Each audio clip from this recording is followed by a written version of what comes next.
Yeah, there we go. Should be live now. All right. Give it a sec here. Need to get my. Just get this thing right here. All right. Let's click on. There we go.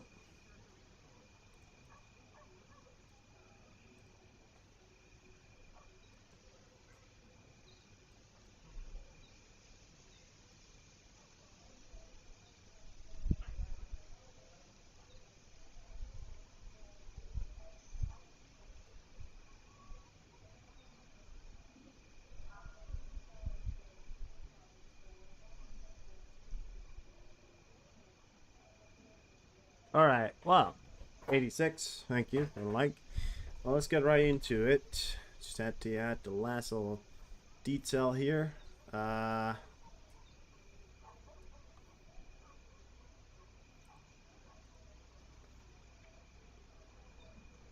Give people a chance to come in if they want to. All right. Let's start from the top, ladies and gentlemen. There is some very, very interesting news, and in fact, I should probably put that as my title. But there's some interesting news coming out. I don't have that much long of a page today. It's only 29 page, so not the 41 range, but I'm sure we can fill out the time with it. Now, the most interesting news and the most pressing news that's coming out is that I've got multiple confirmations from people like Mirsk and Flash on Twitter. Next time, everybody has been calling and saying that, well, not calling, but tweeting that the French ambassador, sorry, read this whole statement right here. French President Emmanuel Macron says the French ambassador to Niger, Sylvain Ite, has been taken hostage by the military junta. We have an ambassador, Ita, and a diplomatic officer in Niger who are literally being held hostage in their embassy as I speak to you right now, and they are not being allowed to deliver food. They're eating with military rations. So they're eating military rations. So in his sense of state of mind right now is that Macron is saying that the people inside of the French embassy is being held there, and that's true. We're seeing videos coming out from Niger. We saw the ones where they were where they took their bread, the croissants that they seized from a car. They they have been taking pictures of people from the embassy, so you know they're you know making sure they know who it is, and they're taking they haven't literally taken them hostage, but what they have done is that they have given the notice that they don't want anything to they're not listening to the embassy anymore. The embassy doesn't have any, you know, say anymore, and they're just in all reality sieging the embassy. The embassy they can't step foot on. The embassy is safe and safe because you know Niger doesn't want to directly implicate their forces on French soil, which an embassy is technically French soil. But Niger wants them out, so this is a very tense situation. And France has already said that if Niger uses force to either remove or invade this embassy, that is said to be an invasion of France, and France would respond. So this is still a very tense situation here, but there are a lot of other things as well that we're going to go through. That is also pressing news. We can come back to it a little bit later. This is just to give you a rundown of the most breaking, what happened, and then we'll get to it all later and all that stuff. So, you know, news are coming in at a rapid pace, so you can never really be too sure about any of it. So, here you go. Erdogan said that Sweden has still not fulfilled the promise made to Turkey to join NATO, and the EU and Turkey may take different paths in July. Turn this one down a bit. I can't really. I don't like. What's to say? In July, as NATO Secretary General Jens Stoltenberg reported, Turkey's President Recep Tayyip Erdogan agreed to ratify Swedish accession to NATO. Erdogan himself reported that Turkish parliament will not make a decision on the application as early as October. Now the Turkish leaders claim that Sweden is sending terrorists to demonstrations under the protection of Swedish police, and is failing to fulfill its promise. He's also questioned whether Parliament will decide in favor of Stockholm, which has been waiting for months for a green light from Ankara. They are fulfilling their responsibilities. Terrorist attacks continue on the streets of Stockholm. The promises made to us are not being fulfilled. Everyone should estimate what the Parliament's attitude is when promises are not kept. I cannot predict what decision Parliament will take. It is the desecration of our Parliament. Decision. It is at the decision of our Parliament. He said before leaving the United States to attend the UN General Assembly. Erdogan also responded to the recent European Parliament report on the situation with European integration in the Republic. The EU seeks to severe relations with Turkey. In the case the EU takes step, we will make our own assessment of this development. And after that, we will be able to take different paths with the EU if necessary, the Turkish president said. So this is, Turkey is in the dark lake at the moment. They're being very much looked down upon. However, I also may happen to believe that Turkey is overreacting in some ways. But they're certainly not letting. It's true. Sweden has had a lot of recent. I wouldn't say terrorist attacks. I'd say they've had a lot of recent, escalations in the form of that. They have allowed demonstrators to burn the Quran, the Bible, all these things, and especially the Quran, which is succeeding because there's a difference between free right. There's a difference between free speech and using that as an advantage towards your agenda, because you can't just use free speech as your own sort of go get to damage a country so much. Because what Rasmus Paludan, he's a Danish guy, I fucking hate that guy, but he's pretty much set to the succession for a protection of millions of people, because they can't get into NATO anymore because some people are burning off Qurans. Turkey doesn't want to allow that because Turkey has a relatively sane reason. I'd say maybe it's a bit of an overreaction. However, I do believe that in a case that we do have, we have free religion, and we also had the understanding in Parliament that you have to respect each religion. Burning off a Quran is not respecting. That's disrespecting. So it's we have free religion, not free to roam and disrespect religion. So it's a hard line, right? But it certainly seems to me that there are things happening that we can't change. However, we'll have to see, and we'll keep you updated. I have another video for you here, and this is just to show. I believe this man is possibly intoxicated, or smoking too much of the green stuff. This is a Russian soldier in Ukraine, and it is to note that he's not hurt, at least as what I can see. Ocean, hello. But he appears to be roaming around. So check this out. This is taken today or yesterday, somewhere between that, of a Russian soldier. He doesn't appear to be hurt at all. He's just roaming around. I don't know if he's shell shock, PTSD, or something like that. That could be something. This looks like a hole. Either they ducked that or that's from a shell. But he's acting very, very strange, and this comes as there are more and more reports of Russian soldiers succeeding, to surrendering and going over to the Ukrainian side. It also comes as there are reports of the Russians drinking heavily and abusing drugs, and these are drug dealers on the side of the Russians have grown just immensely. People are bringing along drugs to the front line. They're stealing. So it's a whole mess right now. Apparently he appears to be vodka praying. That seems like it's could be a certain thing, right? But yeah. And also, under my news of Russia falling apart here, Russia's schools have spent more than 250 million since January on Kalashnikov assault rifle, Makarov pistols. Kalashnikov is an AK-47, if you didn't know. Makarov pistols. Yeah, that's a pistol. Ammunition, body armor, and other educational equipment for basic military training classrooms.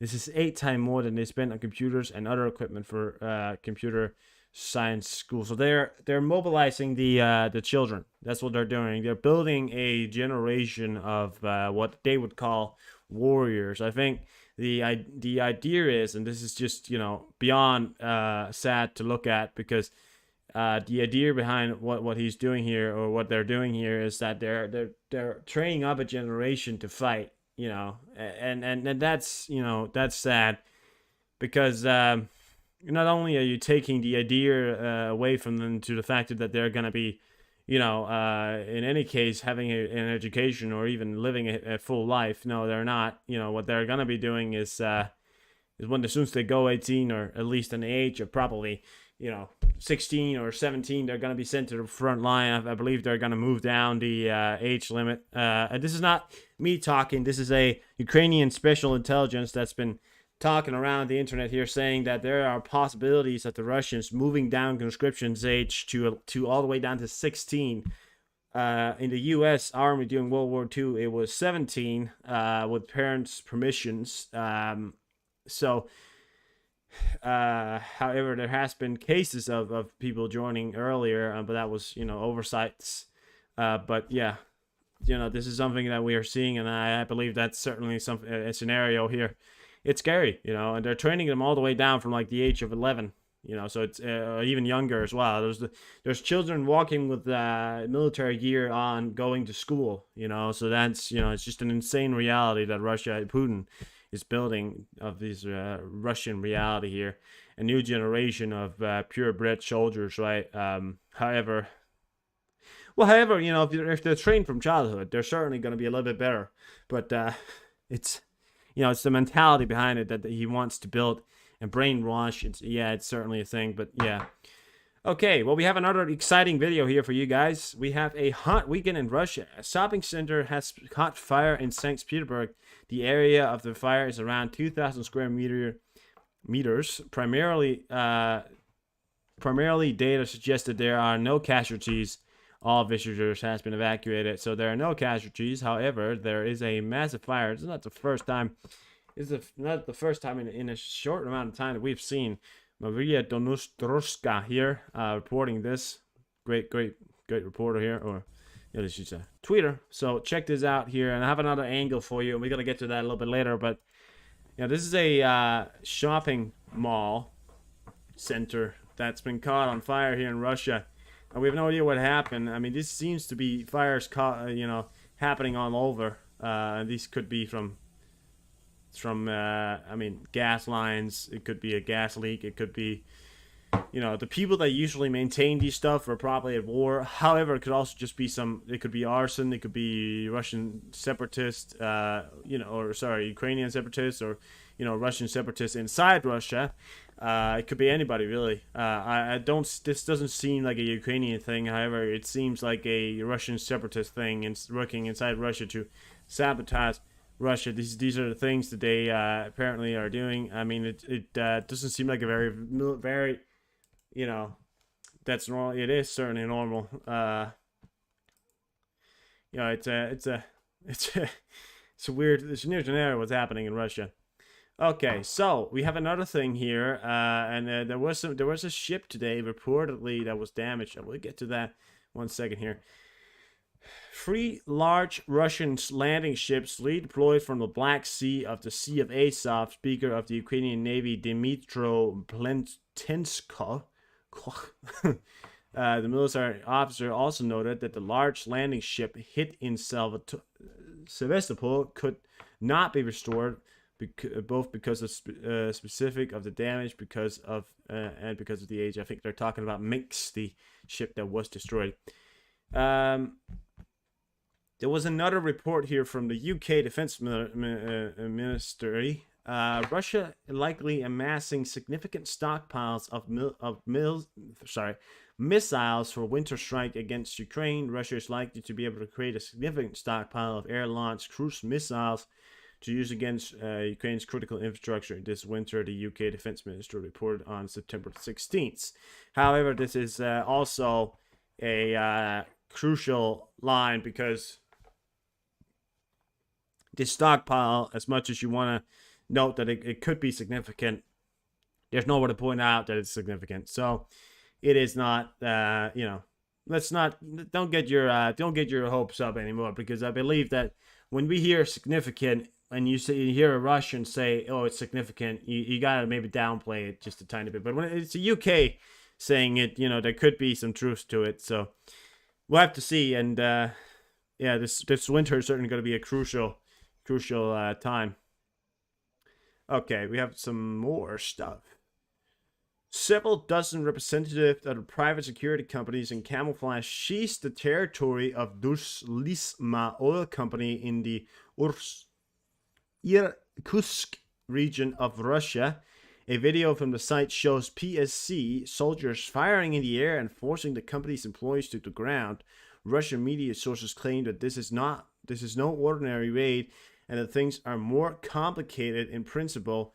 We do not need to go into details. The main thing is there will be more and more such guys with machine guns hopping around Russia, and more issues in the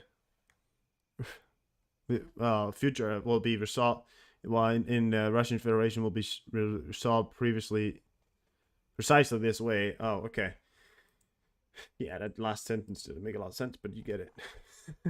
So check this out. I got the video here, and there is nobody who's get hurt in this video. There is a gun being fired in the air, but nobody gets hurt in the video. It's a bit scary, so a little bit of a viewer discretion here. However, there's nobody that gets hurt here in this video here. So check this out. It's a bit loud. I'll turn down the sound here. You see the guys firing in the air there. Now, we don't know who this is. This could be some Russian separatists again. I mean, the way they're speaking, what they're wearing, it looks a little bit Wagnerish, which is weird. And that guy, the guys at the end here, they're wearing gray gear. Now, I don't know. I've never heard of a Russian, these guys wearing gray gear. The only time I saw a Russian soldiers wearing gray gear was when, you guys remember that little resistance group that did a little detour into Rostov region a long time ago? Well, not that long time ago, maybe 3 months ago. We had a little bit of situation where there were some so-called freedom fighters that took a little bit of an entry into the area around Rostov, and I think some of them were wearing gray gear. There's certainly a lot of resistance groups in Russia. These are the few that we know of. These guys right here, look. I mean, their main weapon is AK-47s, right? So it's not seriously anything else. But I mean, it could be. I don't believe it's Ukrainian special forces. However, because they don't wear that kind of gear. And the way they're speaking sounds very Russian compared to how I think Ukrainian usually sounds. But yeah, we'll keep an eye on it. I mean, this is the situations that are popping up. Russia is turning into a whole mess here. They're gonna have to mobilize maybe their so-called National Guard to take care of that. However, I think most of them are in Ukraine already, so this is gonna be a fun time. Near Olinvika, occupied Crimea, Russia blew up the sunken Ibrahim Yakim. The remains of the Turkish cargo ship that sank during a storm in 2010 was very popular among divers. Why Russia decided to blow this up again is unclear. We don't know why, but they apparently did it out of pure frustration or something like that. I don't know why. This is again near Russia occupied Crimea. Russia, it's in their own territory. I don't know if it was a mistake or if they thought of it, like if it was some kind of. I mean, I don't know what it was or why they did it. I mean, if they're testing out something or, I mean, we just you see back there's this explosion coming up from what appears to be I mean, that right there is the ship, right? Boom, blows up right there. And we got no idea why they did it. It does, you know, and the way we were saying, we know it's Russian is because Ukraine wouldn't spend rockets shooting a ship that sank in 2010. It wouldn't really have any strategic meaning, you know, because they have to use most of the time it's either a drone or HIMARS systems to get that far inside Russian controlled territory. This is in Crimea, right? So we don't know why, you know, the Russians decided to blow up a cargo ship that sank in 2010. It makes, you know, I mean, it could be a mistake. They thought maybe it was a Ukrainian. However, it's daylight. You know, looking take out the binoculars. I know they have binoculars. Take out binoculars and take a look at it. You can see it's a sunken ship. See a little thing sticking out of it. I mean, strategically, there's no meaning behind it. You know, so we don't know why they had the decision to do that, but yeah. All right. Well, okay. So huge fire in Bucharest Shaka Street. A shopping center's on fire. St. Petersburg. According to this is my second video here. I showed the video earlier of that shopping center there. So I've got the second video to you guys here. It's another angle I wanted to show you as well. So this is from the ground. Check this out. So this is from the ground, and there's nobody who died in this. So there's nothing to worry about visually. It's just a fire. Miss one, but you can also see the first video we saw. So check this out. The first video we saw, right? This area over here was still somewhat intact, and now, as you can see, the area over there is completely gone. So it is a DV. Hello, welcome. So the area over here, you know, before that we saw the video here on the shopping mall in Russia here. You know, this area was only the one that was really on fire. Now the whole thing is on fire, so it's spread out, you know. And they don't appear to have much control over it. I mean, we did see that there are emergency services at the area. They don't appear to have a lot of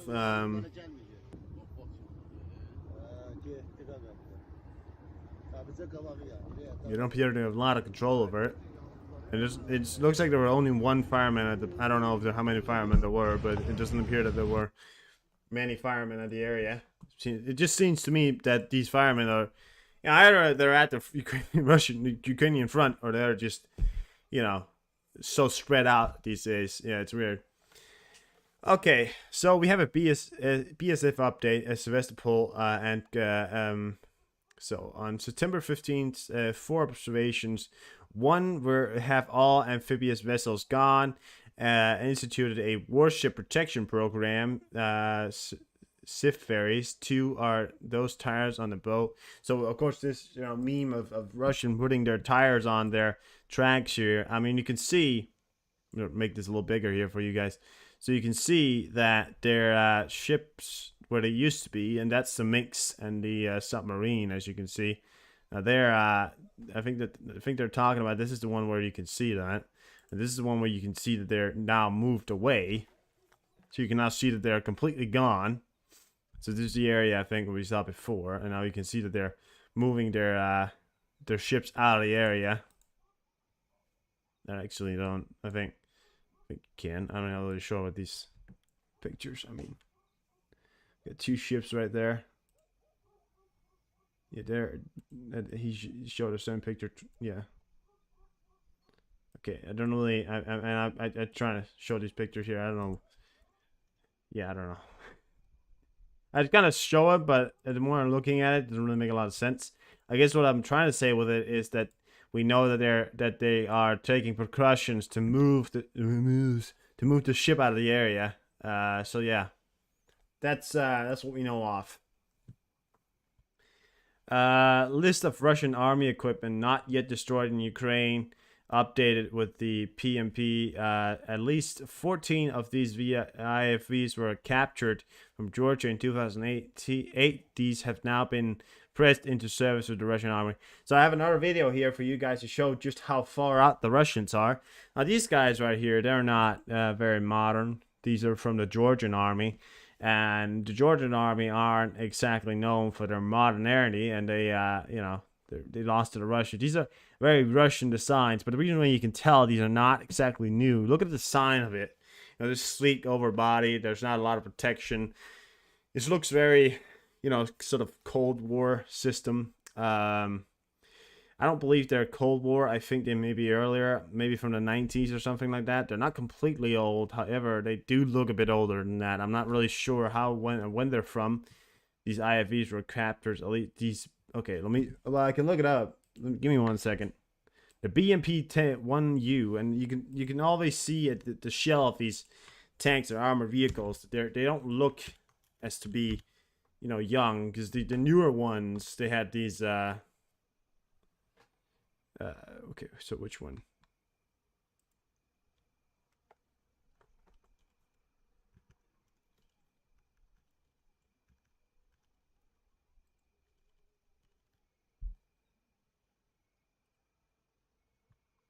(1964). So the original prototype was built in 1964. Yellow. Oh, yellow. Hello. Desire, hello, welcome. So 1964, these weapons here, and these are now being pressed into service to the Russian army. And you can see again, you know, take a look at it, and you know they're not going to withstand in modern day because of, you know, the armor. You can especially see how thin it is. And there should be newer versions of it. However, looking at this definitely looks like it's may have been modernized a bit. The top here looks a bit more modern. But the body definitely looks very original to the 1964. Again, this is stolen from Georgia by Russian forces during their invasion in 2008 and 4. I think, I don't know. I think they did it twice. I think 2008 and 4. I'm not somewhere around that. So these are you know, very old systems again. So these are just, it was part of the problems for Russia here. They're pushing very old equipment. They work in the sense that they can drive and they can shoot, but they're not very effective against modern armor. That thing comes up against, you know, a fucking Leopard or any other top of the systems that the Ukrainians are getting in. You're not going to withstand that for very long, you know, so good on them right there. Okay, so we have another breaking news for you. I just managed to get this in before I started here. Russia has withdrawn its military from the border with Norway, said the chief of the Norwegian General Staff, and only about 20% of the numbers stationed there before Russian full-scale invasion of Ukraine are currently deployed near the border with Norway, said the chief of Norwegian Armed Forces General Staff, General Erik Kristoffersen. The same situation is on the Russian border with Finland, pointed out Bob Bauer, chairman of NATO's military committees. According to Kristoffersen, yeah, you get it. This decision clearly shows that Putin knows NATO is not a threat to the Russian Federation. If he believed that we are a threat to Russia, he would have moved true to the war. He wouldn't have moved his troops to the war in Ukraine. No, it doesn't prove that. What it does prove is that it proves that Russia is running out of men. Sarcastically, he meant that NATO is not a threat. No, NATO is not a threat to Russia unless Russia attacks NATO. Then, you know, we're a threat to them. I mean, it's, you know, saying this whole idea behind NATO is not a threat and all that stuff. No. NATO is a threat to Russia. Russia decides to attack NATO. They need some troops on that border because otherwise they're gonna get their ass clapped. Because that's, you know. I mean, I'm just saying, you know, I mean, this is, yeah. Don't like, yeah. But, you know. They appear to be running out of professional soldiers, is what they're appearing to be running out of. So, you move troops from borders where they're stationed at. Those guys are somewhat professional soldiers. You know, they're certainly better than the conscripts. And that means that Russia are running out of these so-called professional soldiers, which is something. We got a limousine driving down there. Okay, the EU is trying to break away from Turkey. We will escalate these. So we got the EU and UN news here. The EU is trying to break away from Turkey. We will evaluate these events if necessary. We can break with the EU. So with a sharp knife. That's not a knife. This is a knife. How you doing, gamer? Welcome in. So yeah. So Iran and Europe is not doing too great right now, and Turkey's certainly on the fire from both sides. They're not playing along. The Europeans doesn't like it, so they're figuring stuff out. We'll get it. You know, it's just this is like a typical kind of thing because it happens every fucking year. They always say they hate each other, and then a year later they like each other. You know, it's a back and forth with those guys. It really is. I mean, you know. All right, well, let's watch a video that I'm sure some of you guys have seen. A Fox reporter from Germany.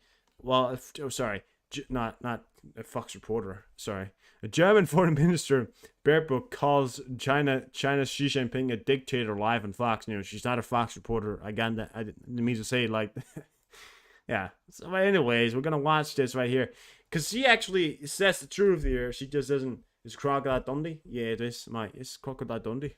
All right, let's check this out. There you go. With liberty and peace in Ukraine. And we will support Ukraine as long as it takes.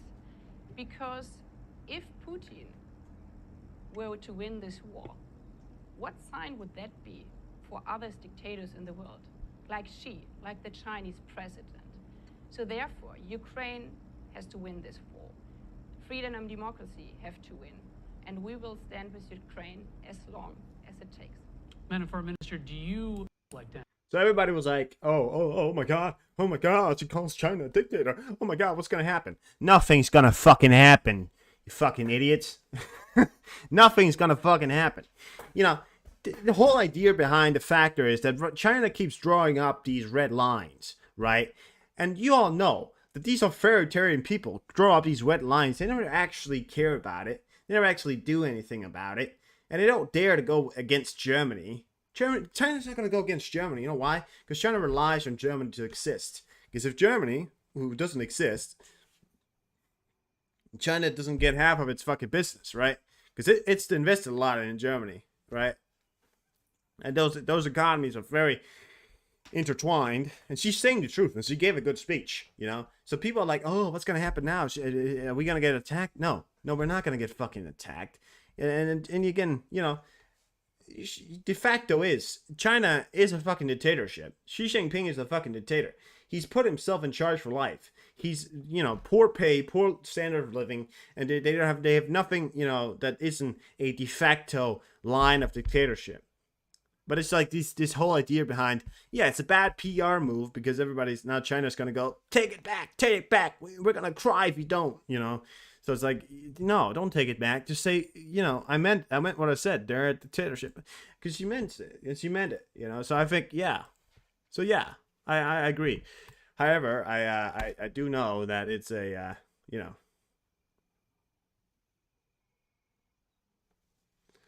yeah, they can draw a red line for their own people, you know. But it's yeah. And this whole idea behind it, we're scared of China and all that stuff. People are like, oh, but China has a lot of stuff. We should be scared. You know, they're close to being a superpower. You know, I'm gonna call something out here. China is never gonna be a superpower. That's one thing I'm gonna call out here. They're not even close to being a fucking superpower. People think they are, they're not. Second of all, Mexico is going to take over half of the fucking Chinese business by 2025 or 2026 anyways. So don't get fooled. China is on the fucking decline, and you know, we've seen it throughout. Their economy is not doing great, you know. And yeah, it's going up, but it's not doing great. Their fall has come, you know. I mean, they had this miracle, and they've done great. Don't get me wrong, but I don't wish to see 1.54 billion people, you know, perish away. But the factor is that the way China set up their countries, it's simply not going to work anymore. You know, because people are starting to realize that perhaps this whole idea behind the fact that we get impressed by China, you know, and China, you know, child labor, one thing. I mean, Mexico's taking over it all, you know, and they don't have child labor, so, you know, and they also allow their they allow the companies that are investing to actually come into the country and expect the, you know, conditions inside of their factories. You know, they don't do that. China doesn't do that. China doesn't allow. You see the Apple factory that was made in China, right? They just barge them in. They put them in jails, basically, and just tell them to work. You know, Mexico, they don't put them in jails. They, you know, the pay is poorer in Mexico. However, it's getting better. It's getting a lot better, you know. And go look it up. Go look it up if you think I'm wrong. I'm going to call it out right here. And in 2030, you're going to say, wow, he was right. Yeah, I was. All right. Well, PM Georgia Meloni releases a video speech for the nation hinting at the immediate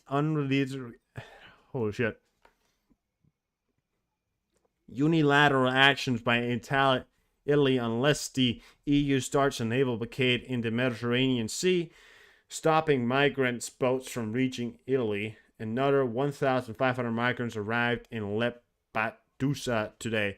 And there's a massive migrant crisis. We're talking about the nearing of these 10,000, maybe 11,000 migrants that's landed in the island alone, in Italian islands, Mediterranean. They're going across the Mediterranean Sea from Africa is what our beliefs are. Well, not beliefs, we know.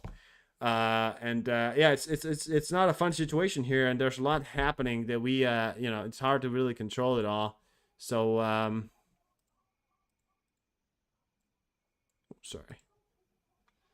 So, you know, I mean, I'm still hoping that they find some sort of option for this, but meanwhile, there's a lot happening right now. We have to get this under control because there's a lot of immigrants coming in, and we simply can't, you know. Where's going? All right, Ocean. Thank you, stopping by. So yeah, I mean, we can't sit by idly because if this grows over, because they can't stay on the island, and they have to be either moved to the mainland of Italy or back, which is going to cost Italy a lot of fucking money to move 10,000 people back, and they don't want to go back, and they can't go back because they can't put them inside these countries. So yeah, it's a hard line, but we have to see what we can do, right? Yeah, they're figuring it out. I do feel like Italy calling up the EU and not their own. You know, it doesn't matter. All right, well, breaking. I have some announcements here. This is not extremely breaking, but it was kind of breaking when I found it. Poland announced it will ban cars with Russian number plates from entering the country starting tomorrow. Finland and the Baltic states introduced such a ban earlier this week, and this is, you know, and Finland as well. Yeah, jumping on this right now, and it's going to be in effect tomorrow, the 17th of September, and it is going to be either a very devastating blow to the Russians, or I've got no idea what they're going to say about it. We haven't had the official statement from any of the Russian sources yet, but I'm sure we're going to get something. And also, Finland today banned the entry into the country of cars with Russian number plates. The Baltic states did the same earlier this week, so Finland also today gave the go-ahead for the ban of these, you know, from Russian cars. And anything smuggled in or anything really driven in by a person with a Russian number plate will be seen as illegal cargo and will actually be searched and sent back. Which, so for now, you know, the entry of people with a Russian number plate into Finland is completely illegal, and I don't know if you're going to be facing jail time, but anything that you get in with a car with a Russian number plate is going to be seen as counterfeiting. So, that's cool. It's great stuff. It's great stuff. All right. Poland could buy around 40 F-15EX multi-role fighter jets from the U.S. Boeing has pitched the plans to Poland, which is planning to acquire 2 new squadrons. Poland is also waiting for the delivery of the 32 F-35 fighter jets that they bought in January 2020. Poland, again, saying this out, you know, they're just, you know, they're just insane. I mean, they're buying everything. They bought everything. They're going crazy when it comes to, you know, their imports of military goods. It's beyond the scale. And F-15s are you know, especially the EX model, they're beyond insane, and they reign supreme even to this day as well. So they're quite the insane fighter jets, and along with a F-35 fleet, you know, You want to catch me twice before I'm gonna fuck around with Poland. They bought about an extended deals of their military purchases have reached about approximately 30 billion, maybe less, but it's getting there, and it's very insane. So cool stuff, and that's dollars, by the way. Poland extends the embargo on the import of Ukrainian grain, despite the decisions of the European Commission to lift the ban. This was stated by the Polish Prime Minister Mateusz Morawiecki. Despite the lack of agreement from the European Commission, I say to all farmers throughout Poland, we will extend the ban of import of Ukrainian grain, he said. So this is also another thing here, but yeah, yeah.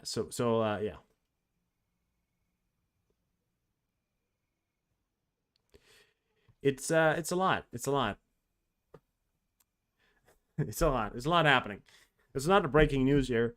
Poland Prime Minister Mateusz Morawiecki, whatever, says the Poland will build a border wall along its border with Kaliningrad, Russia.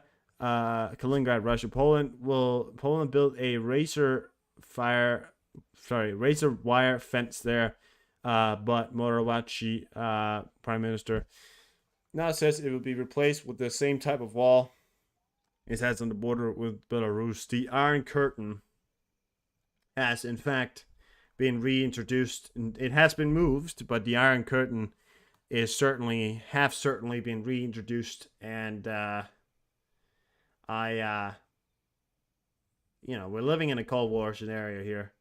It's time to admit it. We're living in a new Cold War, modern Cold War. Did it ever stop? I don't know. Okay, I'm sure you guys have all been wanting this news here, and if you've been looking at the Twitter, you've probably seen this. The Chechnya leader is in a coma? Yes, apparently he is, and these are not stated from any random sources. These are stated from a lot of sources here. So we have Ukrainian military intelligence, GUR, confirms support the Chechnya leader Kadyrov is in a coma. There's other people that are several claims of, CBS, and it's probably not going to be long before BBC or stuff like that. It's very confirmed that he, in fact, is in a coma. I have a video of him. I thought you guys should see this so you just know who he is. He's a military leader of the Kazakhstan. So I'm going to turn this down a bit. So here he is, and he's running with these, whatever these are, military cars. Appears to be his own channel right there. Sorry. So check this out. And he goes in the middle and just starts firing off this giant gun.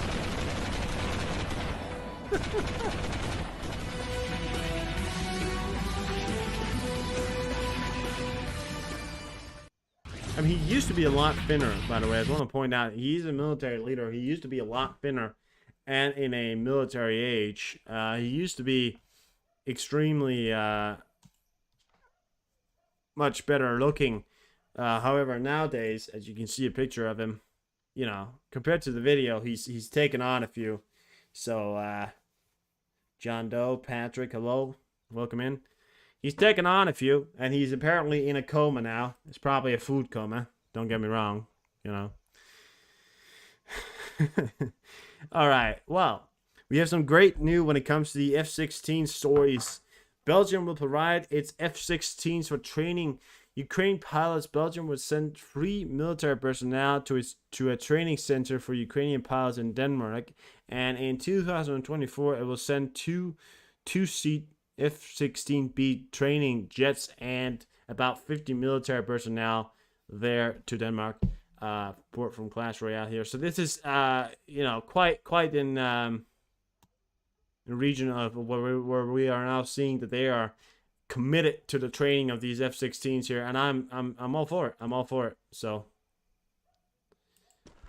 yeah, we have a video of these advancements here in Ukraine. The only reason why I don't know if I can play the video because it is a video from the front lines. I mean, we could call it educational purposes. However, I'm pretty sure that there are nobody who gets hurt in the video. It's pretty clear to me that the video only contains scenes of them advancing up. So yeah, we can watch it. So we can watch it. You just want to put the disclaimer here. If anything, I'm gonna get a only 18 years old can watch the video. That's the only thing I'm probably gonna get. However, I just want to point out here that you know, there's no blood. There's nothing here that you got to be scared of. These are Ukrainian soldiers advancing in direction, and say we're gonna get to the educational purpose that you can get to see how this looks like. It's pretty, you know, looking at the landscape as well. It gives you an idea of it. So if you're not so comfortable watching this, look away, come back. It's always my fingers. There's no shame in not being able to watch these things. So if you're not, then come back if you're ready, and I'm gonna play it now. So yeah, and there's nobody who dies. There's no blood. There's nothing, you know, nothing bad happens in this video here. There is a dead person dead there. So yeah, but that's unfortunate. You're gonna probably see a dead body or two. You can't really show that, but it's not, you know. I'm like 90% sure that there are no videos of directed people here. And you won't see what they're hitting, by the way, as well. I'll point that out.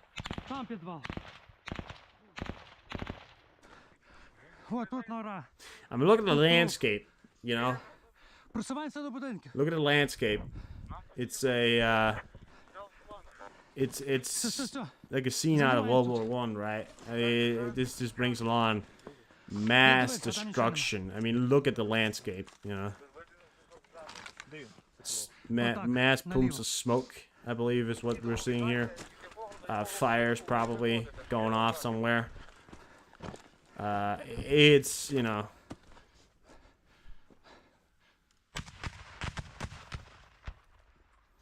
These are the sort of videos, and there are like a million videos I've seen today that I could not show you, you know? I could not show you that. I could not show you those videos. You know. And this one doesn't contain anything. It does look almost like a video game, that's true.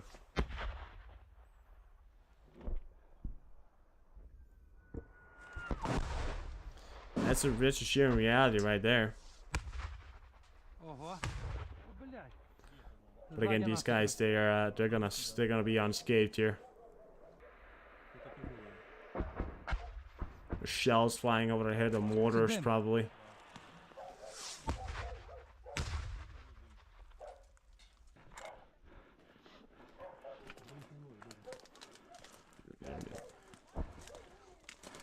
Yeah, it's not a fun time being there in the front lines there, but it is surreal to just look at the landscape of this war here, and to look at Ukraine. You know, it's, you know, yeah, that got really close there. And the dangers when they're that close is that if it's not a direct hit, it's shrapnel you got to watch out for. But you know, he appears to have just inhaled a lot of smoke. Doesn't appear to be anything else serious about that. I never understood why they wear those yellow things on their head. I mean, it's a pretty polite thing, but yeah, it's a very serious you know, thing, and just to give you an education, just to give you the education there. Okay, so the air raid's going off here in Donetsk. Okay, there's some other cool stuff coming out from the U.S. Pentagon Equities Chief Bill Planet, I don't know. The U.S. provide Ukraine with industrial-sized 3D printers that Kyiv can use to 3D print spare parts from military equipment. The printers were the size of a truck and were a game changer in how quickly the Ukrainian could repair the weapons. You can make great things with 3D printers, not just because of speed. You can actually make parts that you couldn't make under normal conditions, especially these are, I think, Croats or some, yeah. The SSU Special Forces has I was gonna get the video for you. You know, gotta get the video first so you can get to see what I'm talking about. It's actually pretty cool. They're 3D printing boat here, as you can see. It's a pretty cool video, so check this out. Check this out right here. Way from the start. These are, 3D printers, and they're, the size of, I guess you said trucks, and these are inside the warehouse here. So check this out. I mean, look at that, I don't know if that's a boat, or if that's the, that right there, again, it could also be those sea drones, the naval drones that they have. Does look a little bit like a boat, so it could be a boat. I'm guessing these things go off, but it's it's waterproof, and it takes way less time to do that than it takes to make an actual boat. Oh, welcome in, Witchy. Yeah, been over a little bit there, so you might want to rewatch it later, but you'll get to see it all. Yeah, so let's move on here. The SSU Special Forces has organized another heavily punishment for the Russian with FPV drones over the past few weeks. The SSU Special Forces destroyed 13 tanks, 28 armored personnel carriers, 15 artillery systems, 32 units of automatic equipment, 2 means of observations, 40 ring positions and fortification. In addition, in coordination with fellow artillerymen, it's both a bad type of drones. Yeah, that's probably right. No, drop on top. Armed forces. Another 4 MLRS, 6 artillery systems, and electronic warfare station were destroyed, and about 50 occupants were eliminated. Whoa, right? And we can watch this because I did watch it over, and don't get discouraged here. It is whenever it hits, they cut off the video, so don't worry. You're not gonna see anything serious. So check this out. So you got a drone coming in, and that appears to be an IFV. That's tanks right there. Is it? No, that's tanks. Actually, one thing I want to point out. So check these tanks out right here. Check out what they got on top. So all those tanks, and these are Russian tanks. Check out what's on top of the tank there. These are actually things that the Russians have built that are supposed to keep away the drones, and they put it on top of their tanks. So yeah, so that served them well, Here it comes again, and you could kind of that one doesn't have it, but they've got it all over now. Boom, that was the artillery system right there. Again, that's T-90 right there. Boom. Again, these are, they're not messing about anymore. The Ukrainian armed forces are not giving them a break, Yeah, don't worry, you're not gonna see. So we know what happened, but you're not gonna see what happened. And it's an artillery system right there. Out of existence. And these are observation posts, or radar. There you go. These are anti-tank mines right there. Yeah. Taken out. Personnel trucks. Personnel gone. There again. Personnel gone.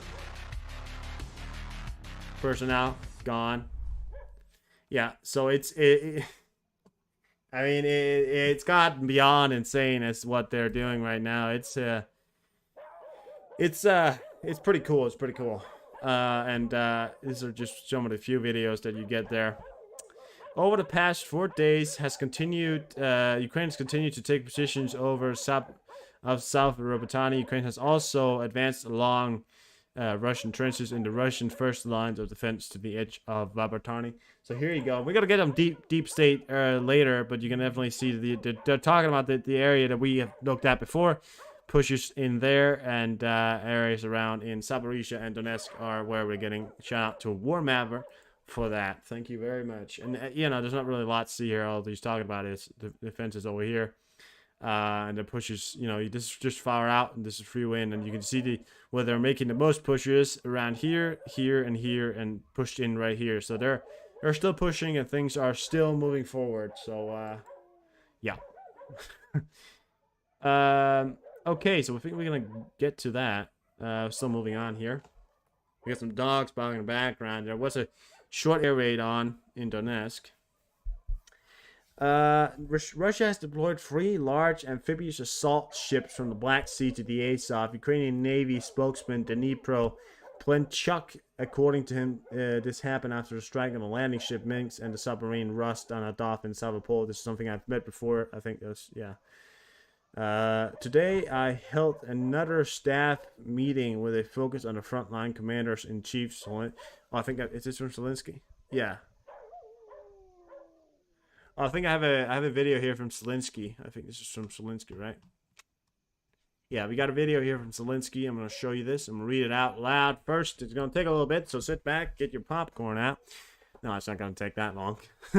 Today I held another staff meeting with a focus on the front lines Commander-in-Chief Sla Yini and commanders reported on the situation in the main direction. Defense Intelligence Chief Badanov presented a separate report.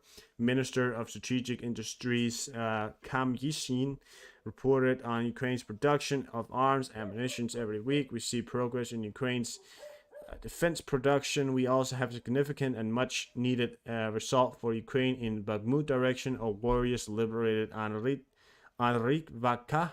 I thank the 3rd Assault Brigade, all other forces involved, the General Staff and the Commander, and General Sirsky. Yeah.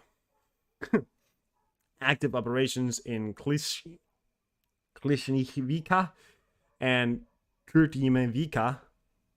Okay, areas continue. So the 36th Marine Brigade is strong near Albertini and Vodnyani and the areas of Babovi and Nova Proskopvika. Our forces are unbeatable. I'm proud of all of the warriors who are bringing our victory closer. Got a video of Zelensky here talking, so let's take a look at him.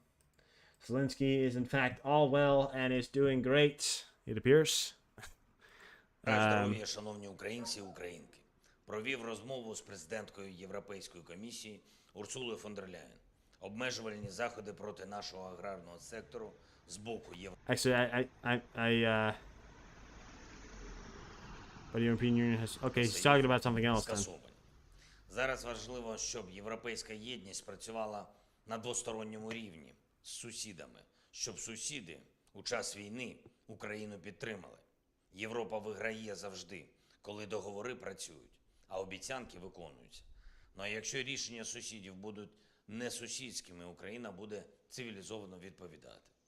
Провів і тривалу нараду з урядовцями, офісом щодо подальшої нашої тактики захисту договорів і вільної торгівлі в ЄС. Допомагаючи один одному та захищаючи нашу спільну свободу в Європі, зокрема економічну свободу, ми зміцнюємо усіх в Європі. І особливо це важливо зараз, в умовах такої геноцидної агресії, яку розв'язала Росія. Провів сьогодні нове засідання Ставки. Перше і головне фронт. He's very patriotic. The way you should listen to him and you feel the urge to conquer a mountain. Буданов, окрема доповідь, міністр стратегпрому Камишин, змістовно про виробництво зброї, снарядів в Україні. Кожного тижня фіксуємо прогрес держави у власному оборонному виробництві. Є вагомий і дуже потрібний Україні результат на Бахмутському напрямку. Наші воїни звільнили Андріївку, всі задіяні сили, штаб, командувач генерал Сирський, хлопці, всім вам дякую. Наші активні дії тривають і в районах Кліщівки, Курдюмівки, 36-та окрема бригада Морпіхів, дуже потужна діє в районі Опитного та Водяного. Дякую вам, хлопці. Район Вербового, наші незламні воїни, дякую. Район Новопрокопівки, молодці. Пишаюся всіма воїнами, які наближають нашу перемогу. Сьогодні, напередодні Дня рятівника, привітав колектив ДСНС України та подякував за сміливу та самовіддану роботу. Взяв участь в нагородженні лауреатів всеукраїнської акції «Герой рятувальник року». І ця подія значно більше, ніж один з офіційних заходів. Наша вдячність для працівників та працівниць ДСНС, кожна державна та відомча відзнака для рятувальників – це відображення того, що життя людей захищаються. Провів зустріч з Карімом Ханом, прокурором Міжнародного кримінального суду. Говорили про наближення справедливості для України, для всіх людей, які постраждали від російських злочинів війни. Відповідальність має бути чіткою, конкретною, цілком справедливою. Саме такою, як виданий Міжнародним кримінальним судом ордер на арешт Путіна. Те, чого російський диктатор реально злякався. І Yeah, тепер guy, він see, старається Zelensky, right? наближати He's not afraid to наші call Putin a Росії. dictator. Сила права You know, вона he's been calling є, Putin a і dictator for a вагома, while. і We were світ like, має oh, всі but можливості, what happens щоб when we call him право-таки dictator? подолала агресію бандитської сили. Nothing. Готуємо до важливих міжнародних заходів, Ukraine's kicking their ass. які That's what happens. заплановані на другу половину вересня. Сьогодні провів кілька тривалих нарад щодо цього. Робимо все, щоб для України були вагомі результати і в нових оборонних пакетах від партнерів, і в рішеннях міжнародних інституцій. Працюємо і для посилення інституцій України, для спроможності нашої держави остаточно знищити олігархічно-корупційні впливи. Впливи, якими, зокрема, Росія так довго користувалася, щоб послаблювати Україну, щоб постійно під'їдати суверенітет нашої держави. Сьогодні провів широку та змістовну нараду з представниками правоохоронних і антикорупційних органів, Верховна Рада України, уряд, Офіс. Готуємо концептуальні кроки, які дадуть Україні, усьому нашому суспільству більше справедливості, а демократії в нашій державі гарантовану стійкість. Ще одне. Сьогодні українська єврейська громада разом з усіма іудеями світу святкує Рош га-Шана. Вітаю усіх, хто святкує, та бажаю, щоб наступний рік став мирним. Нарешті мирним для всієї України, для усіх наших людей. Україна заслуговує на мир, бо робить усе для перемоги. Я дякую кожному і кожній, хто б'ється за свободу та незалежність. Я дякую всім, хто допомагає. Слава Україні! Бажаю здоров'я. The way, you know, he speaks, right? It sounds like it doesn't really sound like he's rehearsed it, just like it's from the heart, right? An amazing guy. Okay, moving on here. I've got a lot of stuff for you guys today. Are you sure you're okay? Because yeah, I'm gonna blow your mind eventually. For a year and a half, the Ukrainian armed forces destroyed Russian equipment worth more than 33 billion. Forbes reported this. Russia spent about 300 million a day on the war with Ukraine, and these are in dollars, by the way. I just want to point out that 33 billion dollars in ruble is a lot of fucking money. I mean, that's a lot. Spent more. Okay, so the Russian budget spent more in June 2023 than it's planned to spend in the whole of 2023. The report says directly, so they spent between January and June more than they wanted to spend in the whole January 2023. Direct military expenditures and the cost of lost Russian equipment over the 18 months of the war from February 24th, 2022 to August 24th, 2023 amount to about, this is a little bit older, but still relevant, about 167 billion. And we know recently that they've lost upwards to maybe 1.2, so we can put this easily at 170 billion, if not more. And these are dollars, by the way, which, I mean, I don't know how much is 160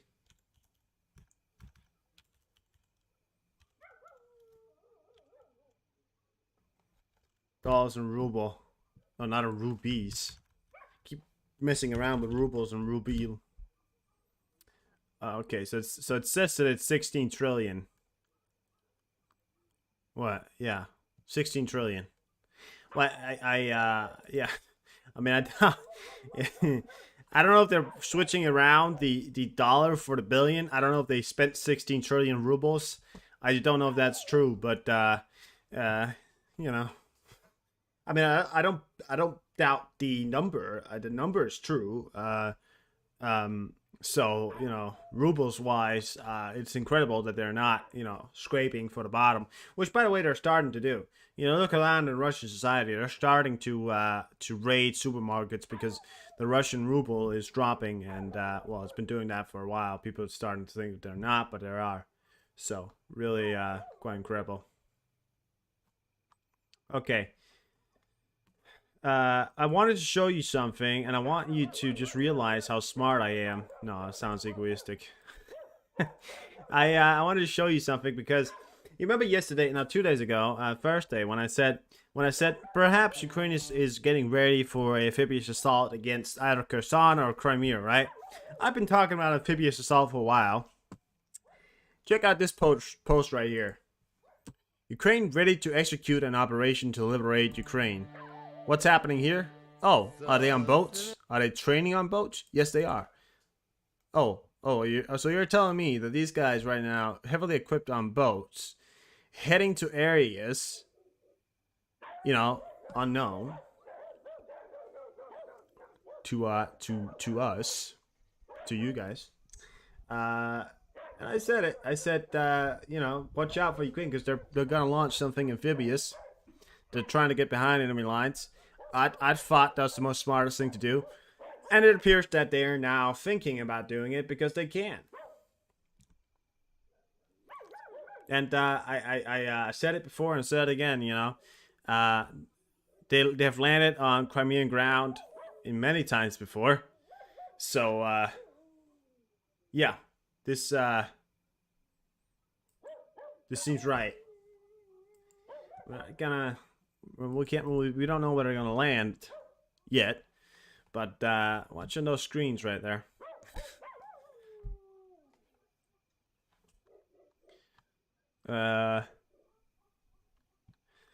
Success is no accident. It's hard work, perseverance, learning, studying, sacrifice, and most of all, love for what you do and learning to do. Pili total combat losses. Yeah, so we have a total combat loss of the Russian army here again, doubled up in the from today's. These are a bit older model. Sorry, I think it's a bit old. So there's some more that came out today. 4 tanks, 10 armored vehicles, 16 artillery systems, 24 drones, 33 vehicles and fuel tanks, and 2 special equipments. 271,000, by the way, is how many the Russians have lost in the and that's man personnel. They had an extra 350 added on today. It's a slow day for the Russians, believe it or not.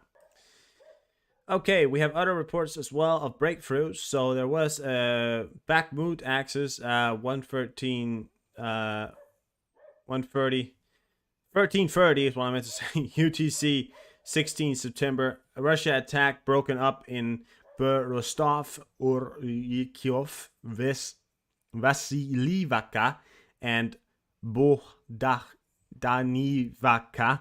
Sources report that Ukrainian forces have inflicted significant losses and troops and material in the south. Ukraine advanced in the south. Pressure T. Okay, this is yeah. So here's a picture of it, and here's a headline: Russia broken on the Berostov. Okay, so these are spaces where they're now talking about a significant breakthrough, and the Russian lines are broken here. And this is Bakhmut, by the way, and I believe that what the Ukrainians are certainly trying to do is make a dent in to go around the Russians. It could be like a trying to push in from both sides to take Bakhmut, and close the Russian forces in. That's certainly what I think they're hoping on doing. But broke up a Russian assault. So they broke up a Russian assault over here. Ukrainian forces broke up a Russian assault in Yordani. Yeah, so Ukrainians are giving them the business, and they're going on.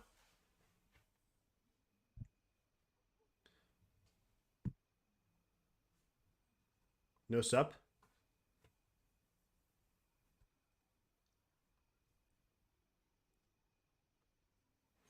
What are you talking about, Patrick?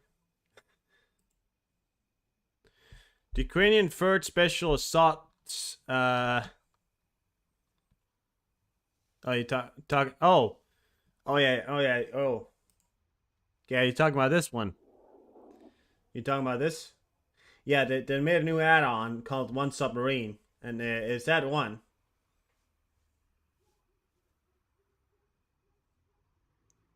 So yeah, is that what you're talking about? So yeah, let's make that. All right, we got other things here as well. The Ukrainian Third Separate Assault Brigade reported that personnel liberated Anorikov and completely destroyed the Russian second 77 separate motorized rifle brigade after encircling the settlement. So these are in Ukrainian. We're gonna get to that on the deep state as well. Ukraine's military intelligence report dozens of Russian soldiers are surrendering and being captured every day. They're also they're also been a sharp increase in. Oh.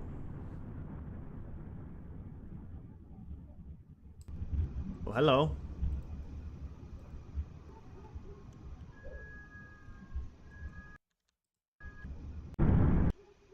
You hear that? Ooh. Hello. That's Kharkiv. Let the sound go up. And now they got air raids on. Some kind of attack going on in Kharkiv. In the regions. That was a big boom right there. Some sort of attack. No idea if it was UAV or not. I'm gonna get the answers probably sooner or later. Alright. Okay. Well, we're gonna keep going here. Contacting that I want to live platform with 1,000 application currently being processed. So again, you know, you kind of set up this website or this app called I Want to Live, or yeah, it's not called that, but it's what they're writing. It's a secret app. It's not really secret because the whole Russian army knows about it. They download it and they write, "Oh, I want to live." They give them decisions of where they are so they can surrender, and that's what they do. So they, you know, and they're 1,000 applications currently being processed. So yeah, again, you know, saying out of the many thousands that are on the front line, it is increased a tenfold the amount of Russian soldiers that are surrendering. So I won't be surprised that the whole Russian army surrenders eventually. Oh, sorry. Hit my mic right there. Okay, and we have some greater news for the Ukrainian weapons industry here. Ukraine will soon receive more than 10 Abrams tanks will be transferred by the United States. This was stated by the Secretary of National Security and Defense Council, Oleshky Danilov, as well as for the delivery. Oh, Poltava region also turning on now. 1 second here. As for the delivery of the Abrams, the heaviest tank in the world weighs. Yeah. Okay. Okay. Yeah, there are more stuff. There are more attacks going on in Kharkiv. Okay. Yeah. Well, Abrams are going to Ukraine. They will arrive in our country in the near future. Strategic partners, the United States, do not let us down. In this case, in the near future, these tanks will defend our country, he said. Great stuff. That was big. I think it looks like it was in the same area as well. In Mkhiv? Mkhiv. Mass media reports about explosions. Those are scary. Oh, it's because of this one. Oh, my bad. 1 second here. Just gonna get that right. Like a whole click listen. There we go. Wow. Okay. Dnipro turning on now. A region in Kharkiv turning on. No, sorry, not Kharkiv. Kirov. Kiro. We just call it Kiro because I can't say the whole thing. That region. That right there. Holy shit, guys. Well, keep an eye on those cameras right there. There's a Kharkiv Oblast right there, and I believe over here as well, somewhere. there as well. All right.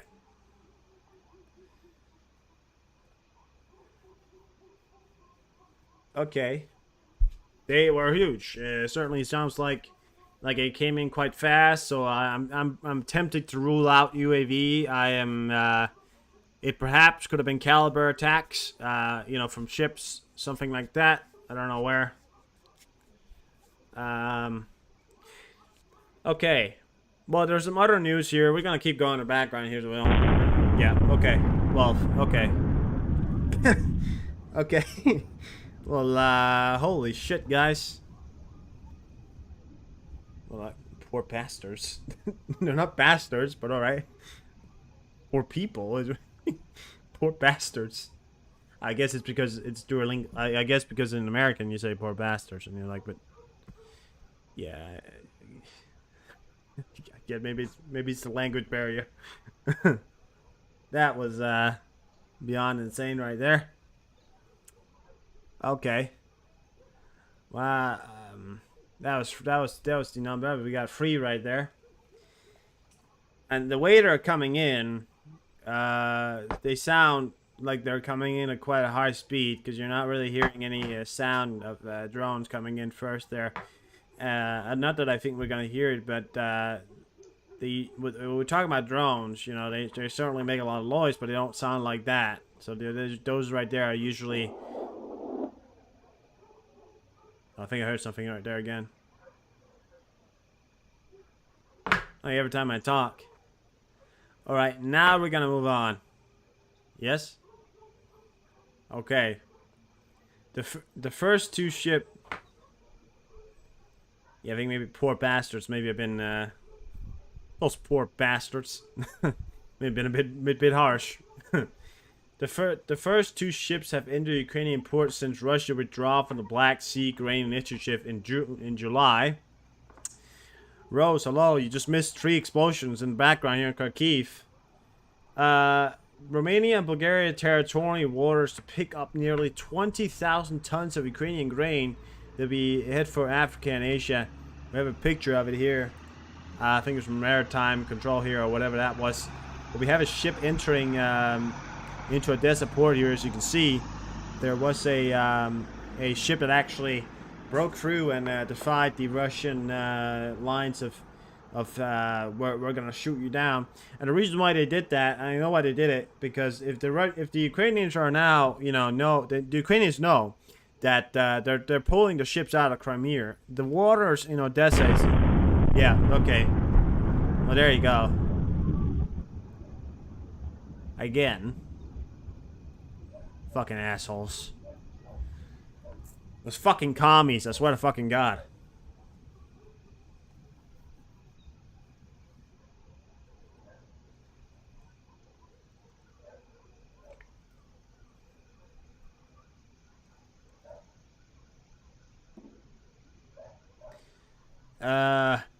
Okay. I don't know what kind of attack is going on here in the background. I'm gonna head over to Flash here on Twitter to get you guys an update. Maybe he's got something going on here. It certainly seems like him. It certainly seems like a thing he'd have going on. There's no reports of him.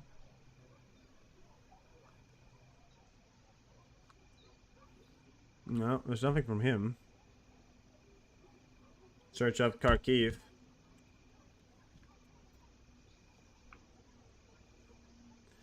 Fourth explosion in Kharkiv. This time was way too loud. Car alarm went off. Shockwave. Morning started. This is 1 hour ago. 2 minutes ago. Here we have somebody reporting on this. There are not reports as of what it was. Yes, I am betting on the idea it may have been caliber missiles because of the way it sounds like. They came in fast because those drones, they don't come in that fast. They make a big sound, but they come in that fast. How do they do it? What do you mean? Like, how do they hit it? Or...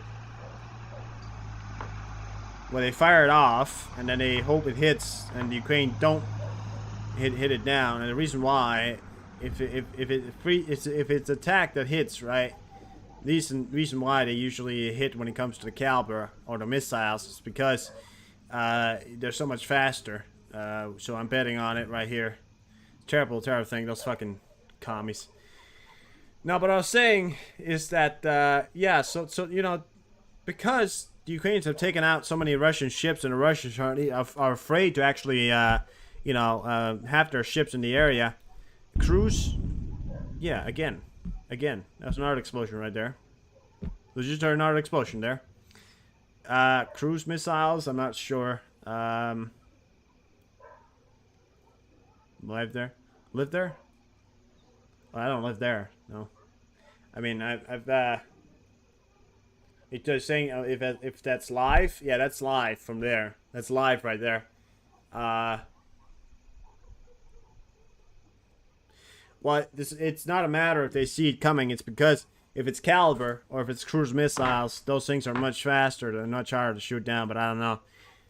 Certainly seems like something's going on in the background here. Some kind of retaliatory attack or attack in general. Certainly not heard that many. Yeah, there you go. That's the, what's that? Six explosions in the last 10 minutes, 15 minutes. Oh, there you go, another one. Tiny bits there. It might have been aftershocks or something. Yeah, they're going to the mass sites here, and this is on the Ukrainian side, so this is the Russians firing off here. Yeah, there you go, another one.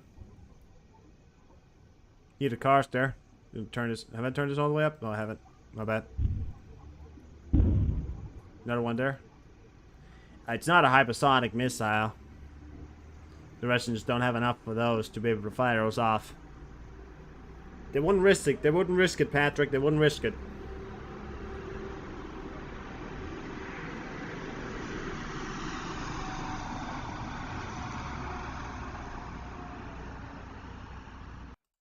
So it's because that thing won't go away.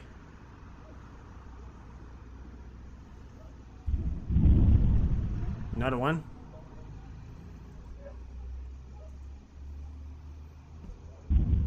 Yeah, I'm betting on caliber. Those are ships fired from ships in the Black Sea Fleet. Could also be cruise missiles. I'm not sure, guys. Those aftershocks, right? So I don't know what that is right there. It seems like a continuous attack at the moment right now. And they don't sound big enough, so that could be drones. I'm not sure what's going on right there, but it's like a multiple amount of attacks right. That there again. So that's about 10 explosions maybe right now. So that's, well, we don't know about the casualties yet, of course.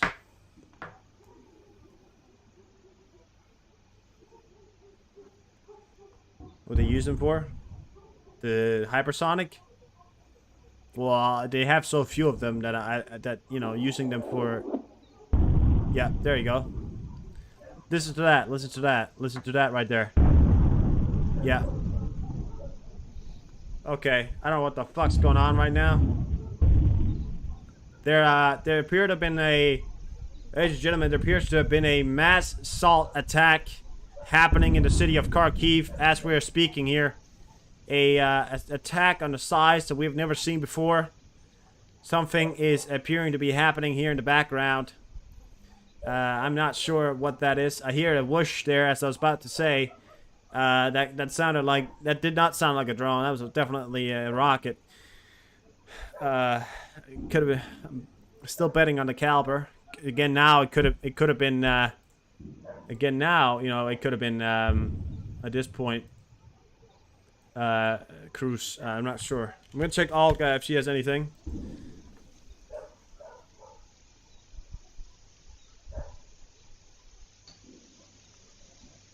Two minutes ago, 8 Tu-95s over Kharkiv now. Two getting ready to take off.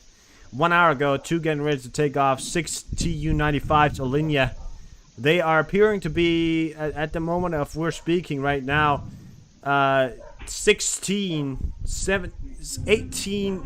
Tu-95s up over Russia.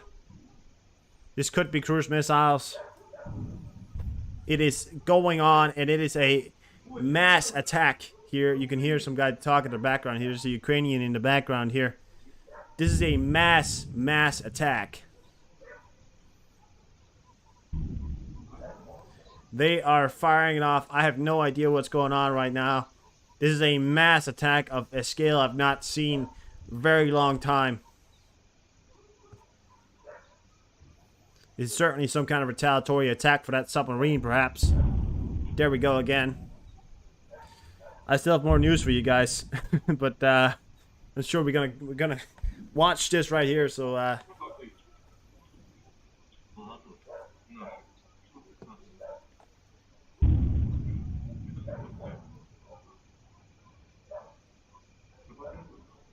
right. Well, I think I'm gonna go on with the news here.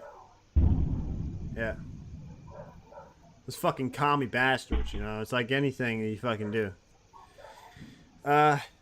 Ukraine will be able to attack Russian ships with drones more often. Minister of Invention of Technology, Mikhail Fedorov. There will be more drones, more attacks, and fewer Russian ships, that's for sure. Fedorov told Routes when asked about the recent explosions in Crimea. Badass thing to say. This is certainly a lot. And there's more coming in because we have more. We just had two. 1 minute ago, she posted. Alka just said that there was. This was a report made 5 minutes ago that there are over cargo pole.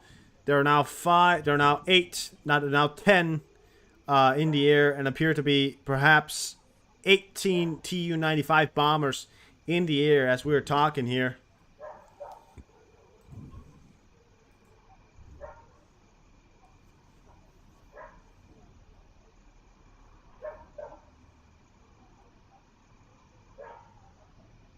Oh no, maybe not. My bad.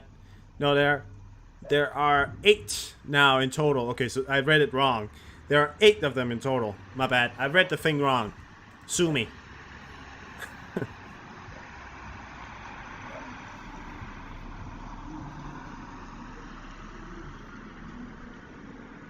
Nothing we can really do here except for hope and prayer for the Ukrainians.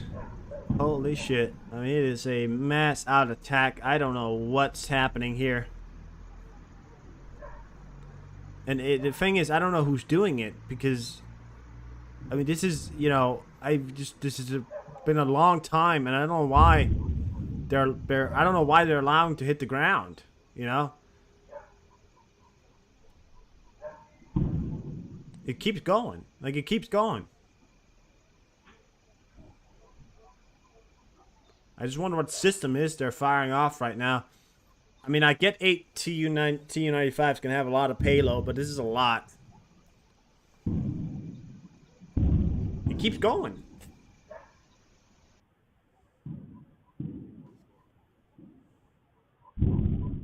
Again. What the fuck is that? I mean...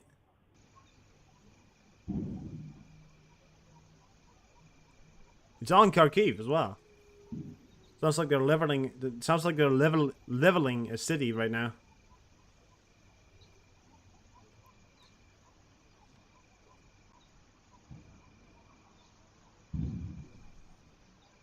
All right. Well, we're gonna keep reading just for a little bit. I've not heard anything like this attack right here. The armed forces of Ukraine are forcing the Dnipro in the Kherson region. The Russians do not have resources to prevent this. Yeah. Okay. I can't even read on. I mean, it's... What the fuck? I mean, what the fuck? I'm about to say you think somebody's moving around something, but yeah, no, that's not somebody moving something around there. What the fuck is going on? There's got to be a video of this. What the fuck? Right now, Kharkiv is under missile attack for the 2nd time today. They're now saying this. 1 minute ago. I think it's over. Yeah, I think the Russian army is done proving 2 times today. Just 1 minute ago. I don't think this is over, buddy. It sounds to me like they're just getting started. I don't know what the fuck's going on in the background there.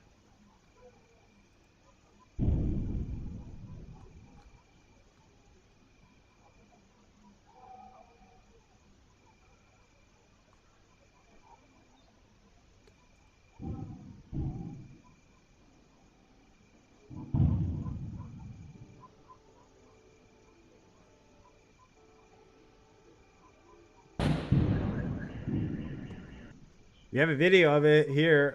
This is a pure video of it.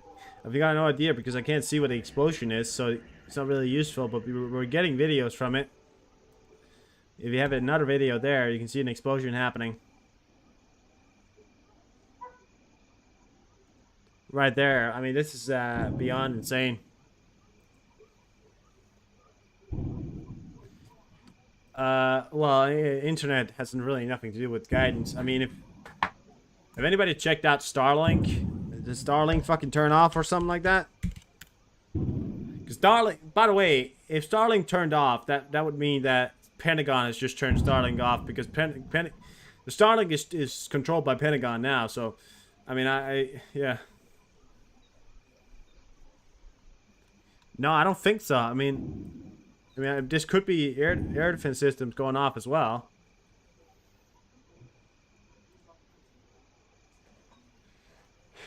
Okay.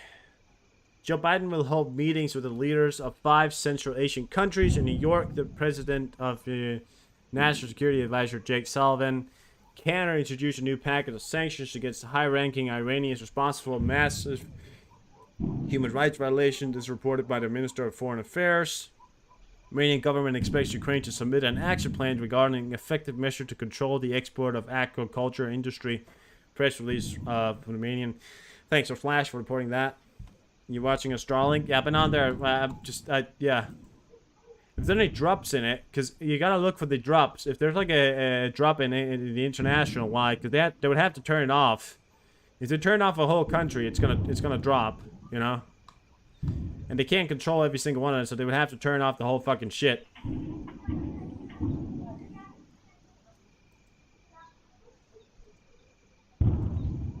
Hey, it keeps going. What the fuck is going on?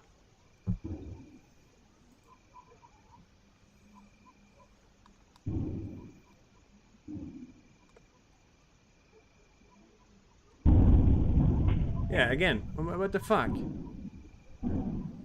What's happening? Why are they all hitting the ground? I don't get this. Are we hearing air defense even going up? Because I don't. What the fuck?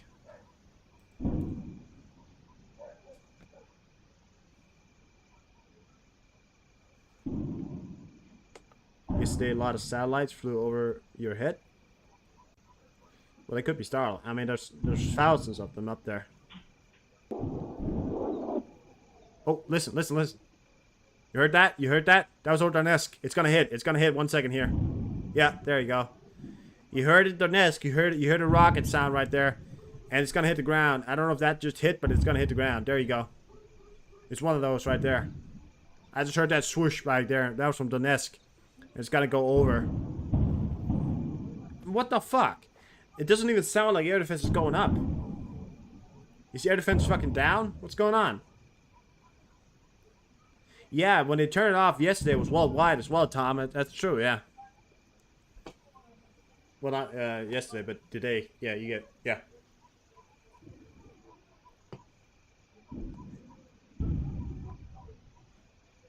Sea platforms, Tu-95s. But the factor is, you know, if this is Tu-95s and there are 8 of them, they would have carried a lot of fucking payload, you know? But we have heard of reports of ships moving into the sea from the Azov Sea to the Black Sea. This could be attacks from ships. I mean, this could be naval platforms here. And a mass-out drone attack as well, maybe.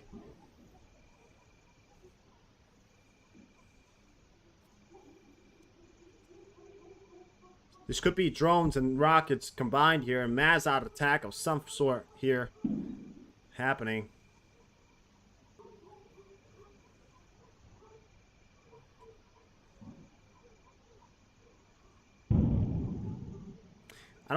The factor is I don't get why they all hid in the fucking ground. That's why I don't get.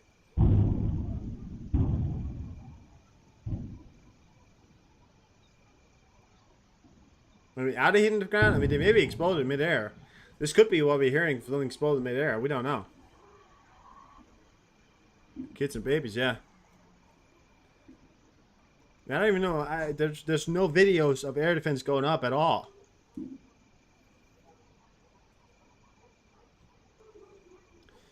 Head of Kharkiv Regional Military Administration Oleg Shingubov.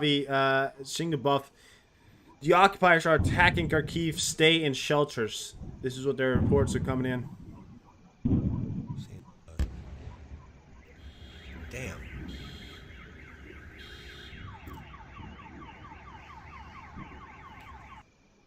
This is another. These are videos here. Some fly. Check this out. Seeing some fly. Damn. It's really sounded because it sounds weak. The rocket sounds weak while going. I don't know what kind of platforms is this. We're gonna stop.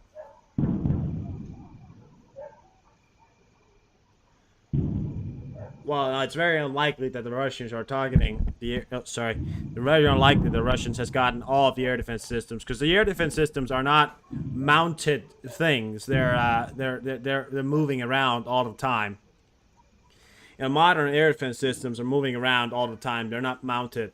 The only people that mount their air defense to a certain area is the Russians. So yeah, I mean, I know. I don't think. I mean, it'd be a miracle if they did. You know. But I don't know if the Russians just hacked the shit out of the Ukrainians. That's another possibility right there. That's a big explosion. That definitely hit the ground right there. I mean, there's a cyber attack possible. You know, this is I've got no answers for you guys. You can keep asking me. You know, and Patriot systems for example, which is not a mounted. It's not, you know, you don't mount a Patriot system. They move around all the time because they. You know, they're in area maybe for an hour, and if something happens, you know, they fire and they take out the positions, and then they move. They don't stay in the same area. Because Patriot systems, you know, they have wheels and all that, so they move around a lot. Because if you have them in the same positions, the Russians will easily start to know where you are. But if you move them around, you know, it's a hit-and-run situation as well.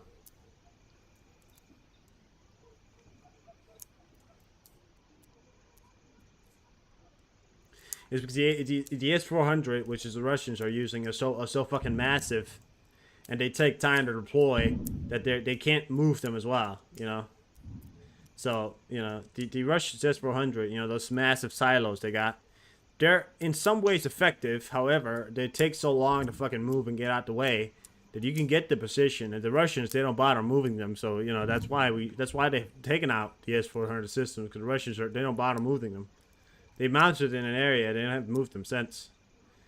Because they got radar systems, you know, they have all that stuff. And both the systems for the Patriot systems are mobile. So that's radars and everything is mobile systems. So they're not mounted. So yeah, sorry. It's got a little analyzation right there. This is a terrible situation here.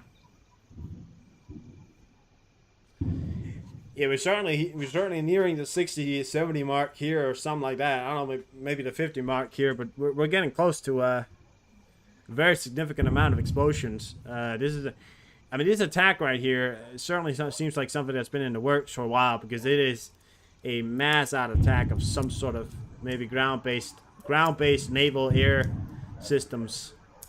The only way they could pull this off, right, is if they put in their ground-based naval and air systems at the same time, you know.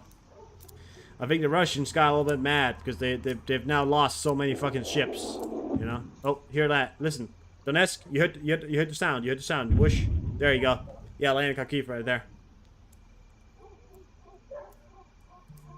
It's not stopping apparently. Now I don't know if these pops we're hearing could be air defense systems. I mean, I'm not sure of anything, guys. I've got no reports other than they're saying stay at home, you know.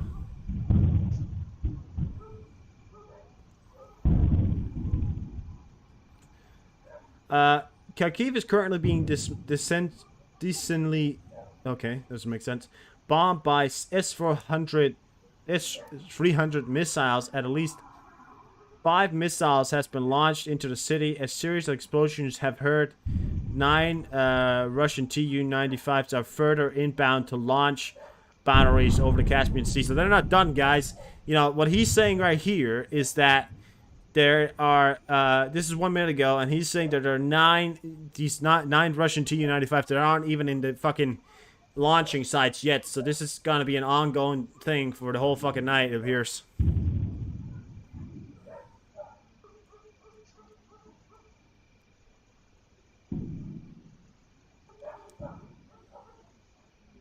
Let's calm down, everybody. You gotta remember to breathe. And I know this is a very serious situation, but let's just remember to breathe, okay? You gotta stay calm. You gotta stay calm.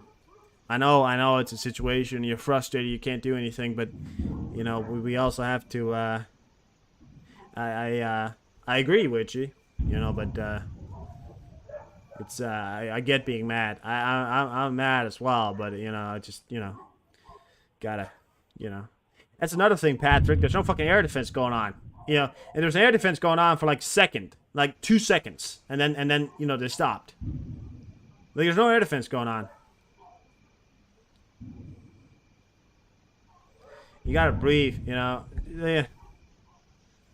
They're shutting down their churches. Yeah, would probably. Oh yeah. I mean, listen, hey, let's assume that at least the city has gotten into air shelters. The only thing that I'm worried about is that between the time of people getting into the air shelters and the time when the rocket started to launch, Kharkiv turned on and then there was an explosion. It was like on an explosion. So this is an attack out of nowhere. I mean, to point out, guys, that they could have been set up here. I mean, we think they're here, right? But they could have been set up here.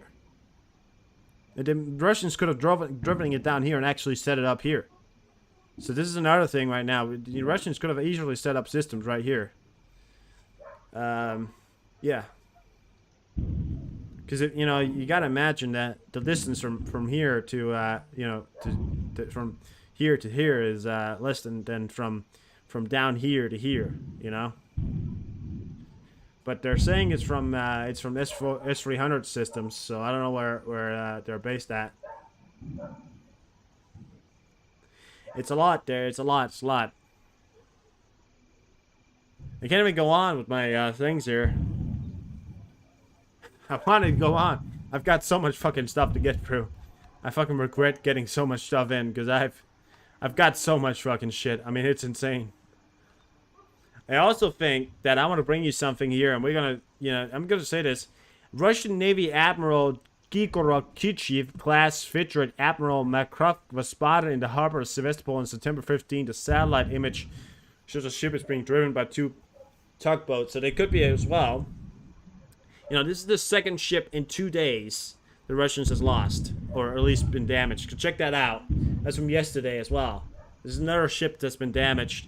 I think it's maybe the third ship actually the third ship within 2 days that's been damaged and out of order from by the Ukrainians' attack. But I just skip forward here in my report here. Wanted to bring you that as well. We got so much fucking shit here. I mean, I could go on, but it's just like I can't because I can't ignore it, you know. Counting words? Well, yeah. Thank you. No, I mean I get being, I get being mad about it, but if you're you gotta watch out for your heart. It's not healthy to be too mad. Nothing we can do about it. It's fucking commies. I mean, it's just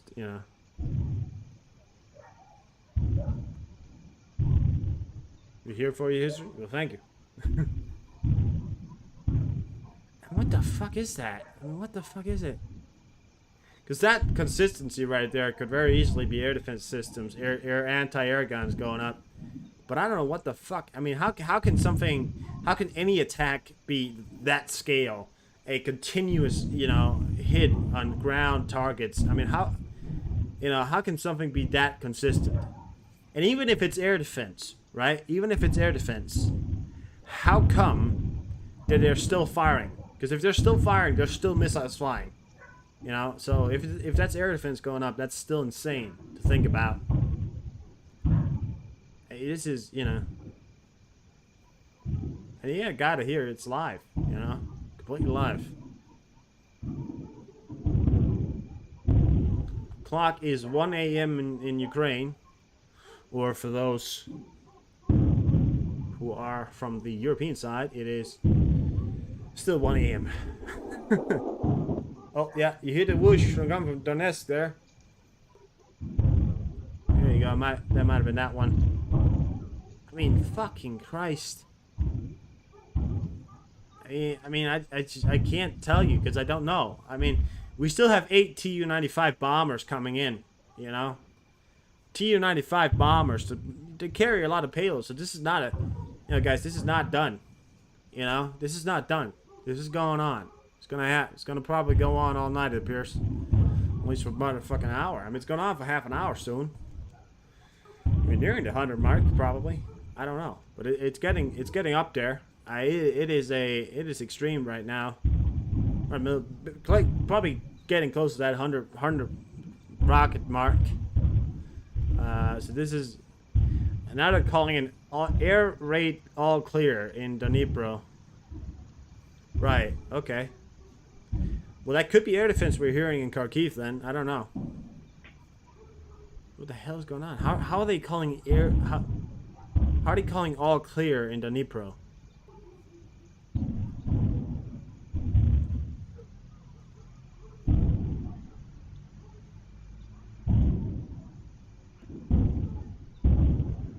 Too scared. Yeah. It certainly sounds like they're.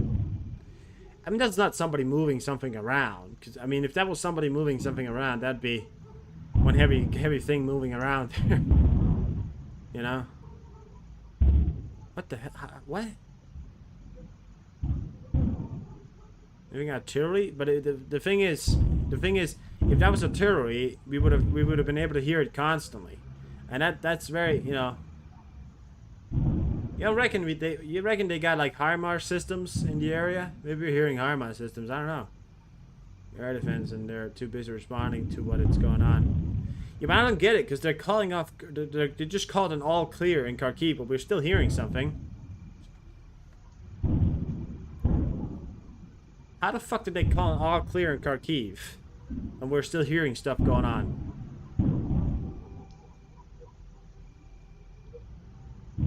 Because they're firing off all clear radar air raids right now. But how? No, but listen, how are they firing off all clear air raids when we still hear either air defense or rockets hitting the ground? That's not an all clear scenario. You're telling people to get out. I mean, I don't know. Is it? Are they on a fucking cyber attack? Because if they're on a fucking cyber attack, right, and they're telling people to get out of the fucking bunkers, is that the Russians are doing, right?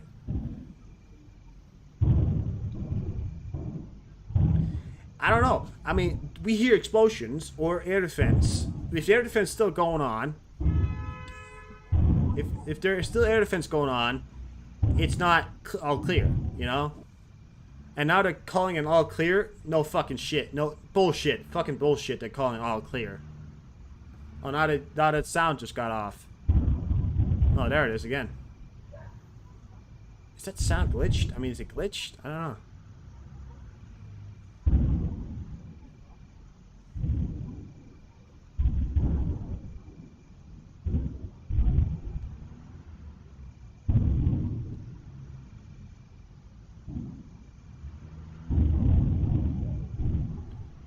They're saying, yeah, so that's also what I got from a post, that they're saying that there were 4 really bad explosions, and now these are secondary, literally, I don't know, what the fuck is this?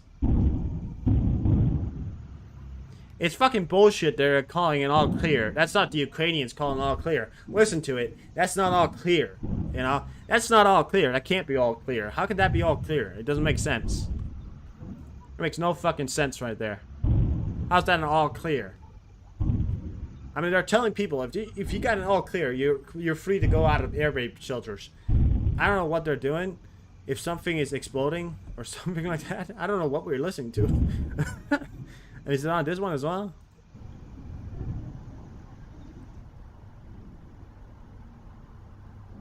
Yeah, you can hear it here too. Not just this one. And that one's got it further away as well. You can hear it on that one too.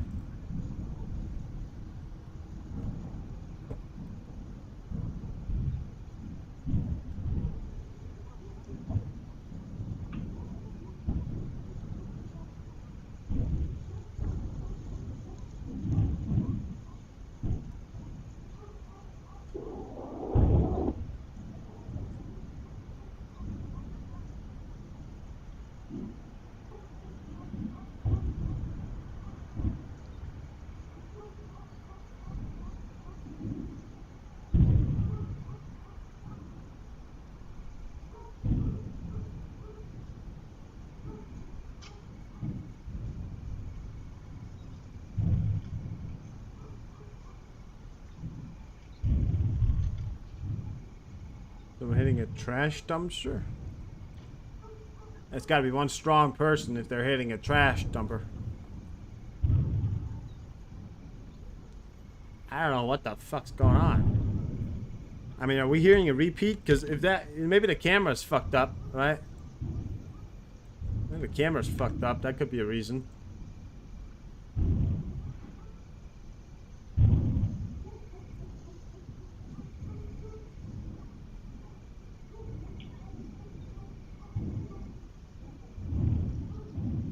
Well, they're calling all clear, so it's not rockets. I mean, what the fuck's going on then?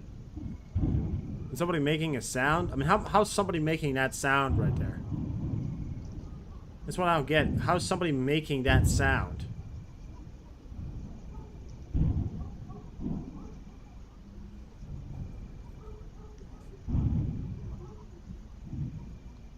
What is this thing?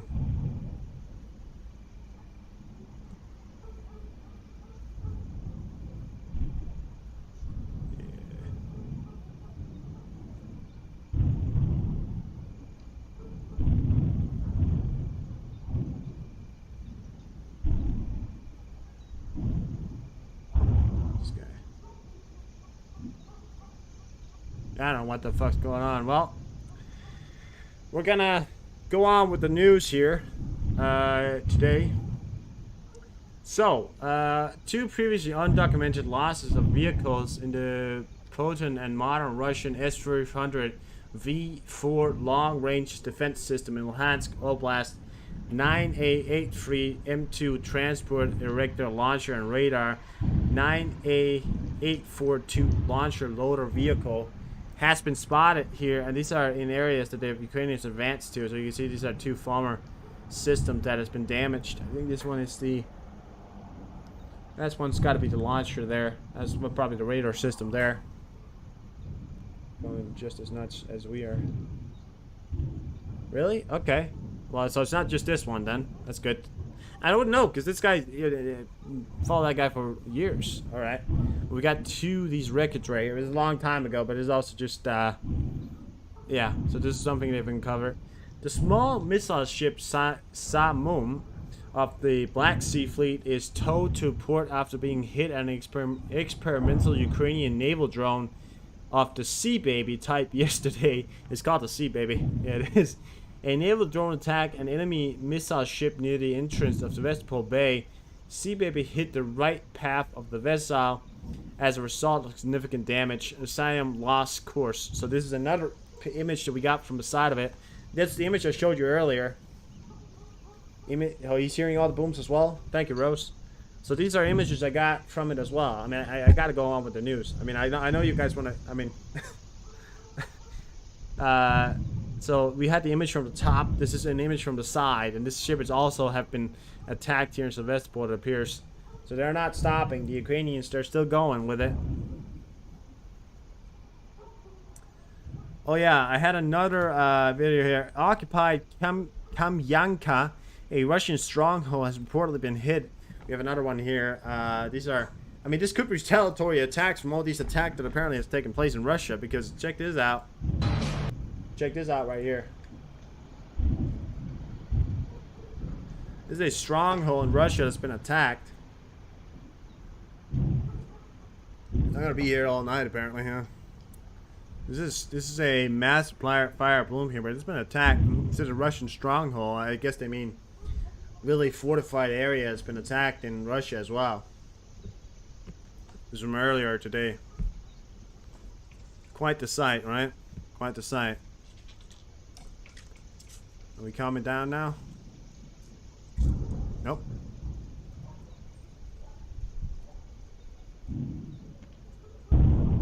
Yeah, no, we're not coming down. Well, thank you, Patrick. So So there you go. So that's another stronghold that's been taken out by the Ukrainians. This is probably, you know, a retaliatory attack from all the recent attack that Russia has been enduring. Submarine, Minsk, the ship, right? Another ship, 3 ships. Yeah, they heard me. Yeah. Like, you stopped now? No, we're not. This can't be artillery systems, because if it's in Kharkiv City, and if there was artillery systems going off constantly, because the Russians aren't, you know, the Russians aren't here. The Russians are here. I mean, they're firing from Luhansk region into, well, maybe, but that's a really extremely far, because artillery systems, they don't fire that far out.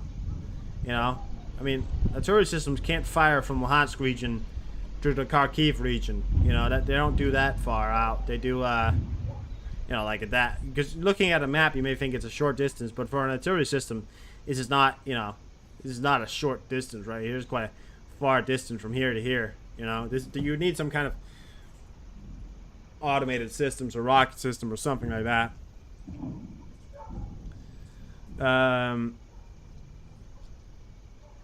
Yeah, so did we read that one? Yeah, we read that one. Okay. Defense force destroyed 3 Russian boats with crews in the southern direction. The spokesperson of the Southern Defense Force, Nalia Humyuk, reported -5 large caliber guns for the past day, -18 occupiers, and 3 more boats on which they tried to maneuver among the island and place their observation points there. One of these points were also destroyed, she said. In addition, according to her, as far as of now, in various directions, the defense forces managed to advance by 3 to 4 kilometers. Great job. But to be effective, you need to clear a lane of at least 30 kilometers. That's what I like about the Ukrainians. They're realist. They're like, we did good, but we can do better. And that's, in war and anything in life, we did good, but we can do better. That's what they got it. And they need to do better. However, they're still doing great. Ukraine's stand at the DCE 2023 exhibition held in London. The following samples are presented at the stand. Was the Punisher drone, FPV drone, jet unarmored aerial system, FP1, Makaru V5 multiple purpose unnamed surface. Can you fucking shut the fuck up, Kharkiv? I mean, Jesus Christ. Skywire, Omana, anti-drone system, and more. So we have these are exhibits here from Ukraine. This is, I think, it's already a Ukraine wars they got going on here. So they got vehicles in the background here. These are to show off the latest advances of the Ukrainian army here, I think. People want to come see that. These are probably fans of the show here. I don't know, but they're certainly showing off their gear. This is pretty cool. Something I thought I'd show you. Now we'll get on to the section of the USA News. Yeah, there you go. You hit the switch from Donetsk. It's gonna hit Kharkiv here in a second.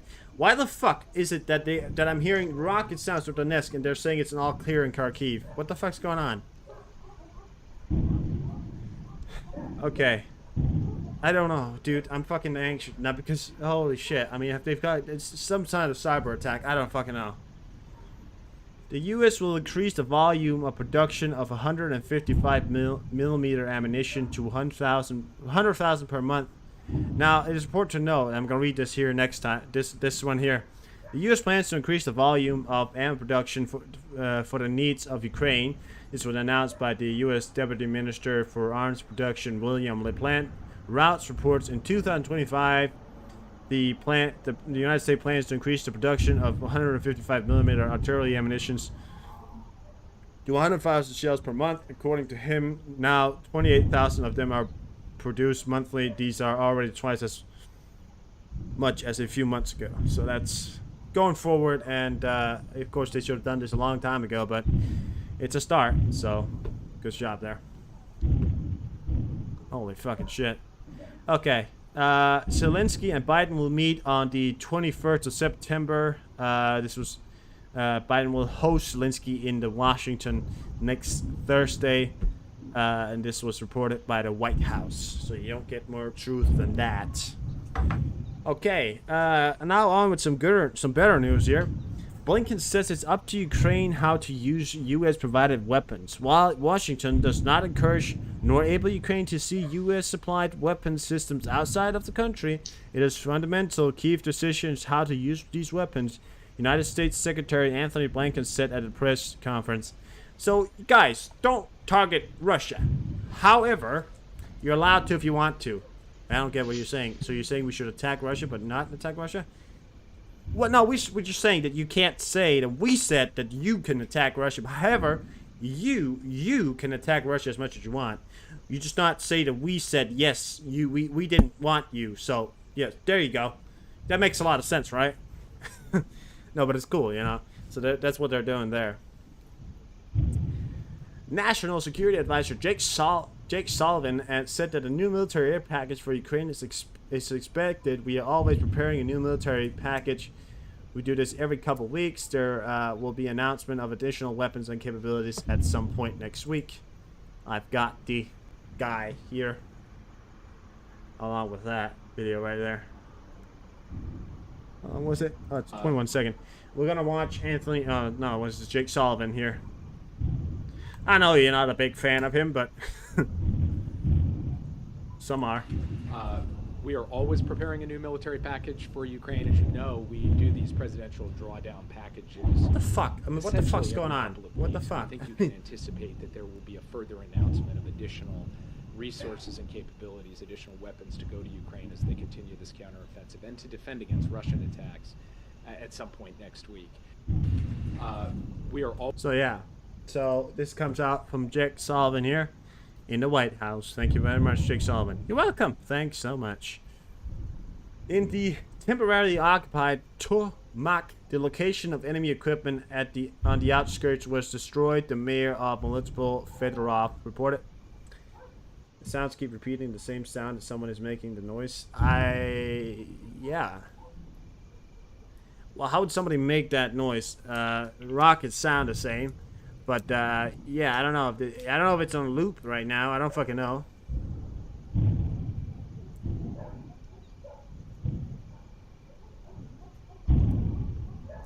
I don't know how somebody would make that noise, but and especially at 1 a.m. somebody was supposed to be making that noise. I don't know what's going on, but yeah. I mean, at this point, I'm willing to believe anything because this seems impossible. This seems impossible.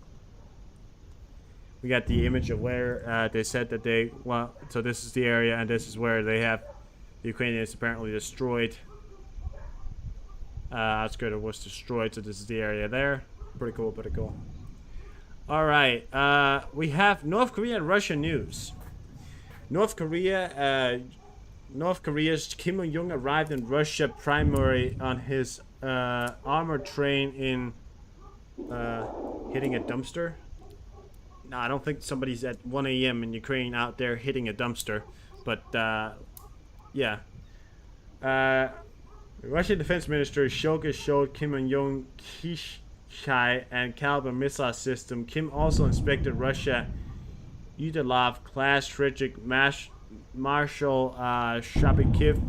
North Korean leader Kim Jong-un expected Russian hypersonic missiles during the visit to the Kinhifishi Air Base, Vladivostok International Airport in Primorye. So this is Kim Jong-un. Is a recent picture of him inspecting a hypersonic missile, Russian hypersonic missile that they claim to be hypersonic. We haven't got the full confirmation of it, but yeah. So here he is standing and looking at that. We got the video of him inspecting the ship here. We're gonna get that up. Calm down, dear. I didn't subscribe to this guy. Maybe I should. Forgot I hadn't subscribed, but yeah. Hey, you didn't see that? Calming down now, maybe. I think we're calming down now. And I don't know. Is this video on loop? I don't know. I mean, I feel like it's on loop at this point, right? I feel like OV Media fucked up something because I feel like this can't be real. I mean, this I feel like this can't be real, but I don't know. Never had any problems with it before, so that's what I don't get. I've never had any problems with this one before. We've never had a looped video go on like this. I don't know if this is looped or not. Hard to confirm anything. North Korean, there we go. So we have the video of it here. He was walking up here. Командир корабля, капитан Туралга готов. Полное водоизмещение. Look at Shoki. I mean, he's so fucking tired, isn't he? That's the defense minister, by the way. Or the highest commander. Come on. Hello. Welcome. We heard about 100 explosions here in the background today, Juan. Great stuff. I think we're calming down now. I'm turned down a bit. Дальность стрельбы. Сейчас мы находимся в носовой конечности корабля. Вот. Ракеты «Калибр» доказали свою боевую мощь. Huh? What'd she say?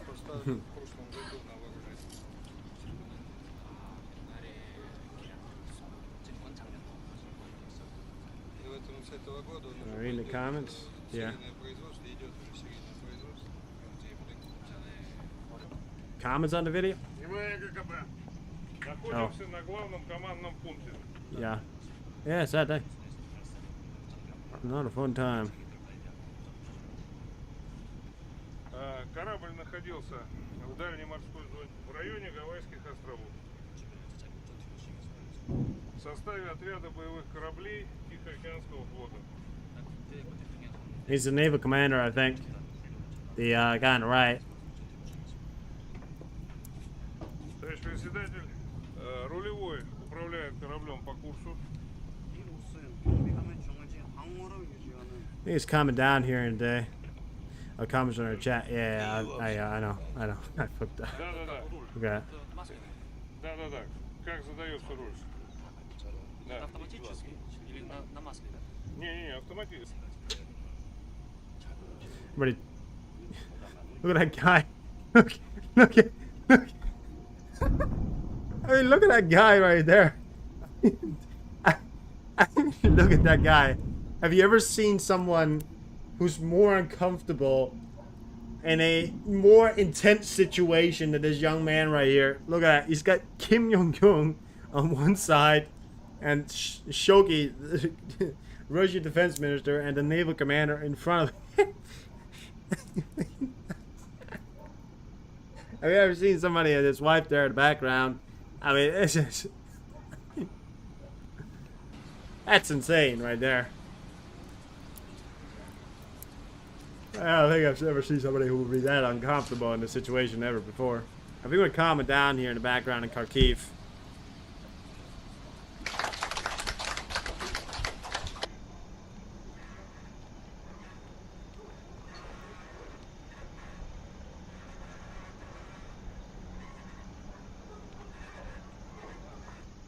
I saw the video, I was like, what the fuck is that?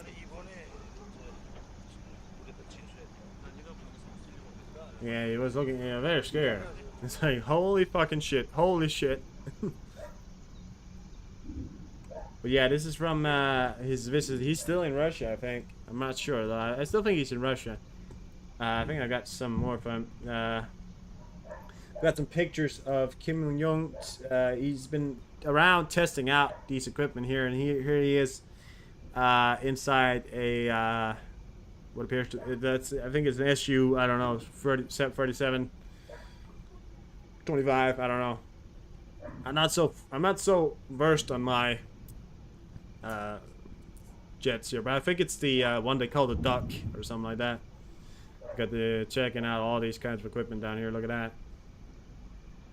He's probably thinking about buying jets, don't you think? Then the Russians train your jet. I wouldn't trust the Russians to train anyone to ride a fucking horse. You know, I wouldn't trust them to train in doing anything. All right. Well, we're moving on to Turkish news here. Turkish news. We're getting there. We're getting there, guys. We're getting there. All right. I've got a lot of news here, so bear with me here. Turkey nears deals for the third nuclear power plant with China. Turkey's Minister of Energy and Natural Resources, Alparslan Bayraktar, announced negotiations with China for the Turkey's third nuclear power plant have made significant progress, and the deal could be finalized in the coming month. If the deal is finalized, it would be China's largest investment abroad. The project has been under negotiation between Turkey and China for the past few years. China Foreign Minister Wang Yi visited Turkey in the late July to discuss the issues. Yeah, so we have another one here. This was pretty cool to see. Turkey's Navy Bayraktar class tank landing ship LSTS TCG Santa. Oh, holy shit. I don't care. TCG landed is reached Liberia to support the Liberian people affected after the flood of Dana. You've probably seen the videos here. I've got some more to that as well. We're going to see the finalized image of that. But here we have it. These are ships coming into to aid here in the tragic flooding of Dana. The one that I've shown the videos before. It's really a tragic event here. I think these are loaded up from. This is I think in Turkey, and then they're gonna load up and go to Dana. I think, I don't know. But big boy right here. Two of them. I gotta go to Dana. And I'm not sure if there's any EU missions on it, so it certainly seems to me that Turkey's making their moves as a bigger organization here, and I gotta respect them for doing this, because it sure seems like to me that they're the only country out here doing this right now and putting away money to be able to help Dana. So, yeah, I don't know what's going on in Kharkiv. I don't know. You don't ask me. I mean, at this point, I don't know. Oh shit, you couldn't see. Sorry, guys. Sorry. I'll show it again. We'll show it again. We'll show it again here. The ship's coming in with all their equipment there. They're gonna go right to Dana. I'll show the video here again. And again, you gotta respect that. Them to go out with the help there.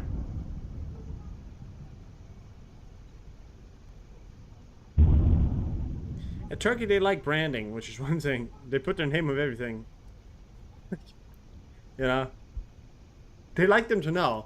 Oh yeah, we're here to help you. Where are you from? Turkey! Turkey! We're from Turkey!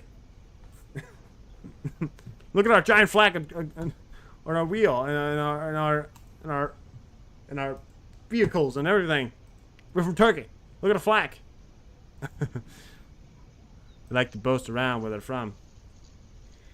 Alright. Turkish President Erdogan, Turkey proposed holding a quadrilateral meeting at the level of the leaders of Turkey, the Russian Federation, Azerbaijan, Armenia, and Karabakh. But, sorry, no response has yet been received. If necessary, we can part ways with the EU. The EU is trying to break away from Turkey. The West says Sweden. We say that we cannot say yes or no unless our parliament decides. Sweden must do its part first. Promises are not being kept. So yeah. All right, guys. So we're gonna move on to China news. There are some news. And I want to show you a video. Now, I've got no idea if this video is true or not. I've not seen. I've been going around. I haven't seen, you know, if there's any actual evidence towards this, or if this is even a video from now. However, I'm gonna show you the video, and if it's strong or not, I don't know.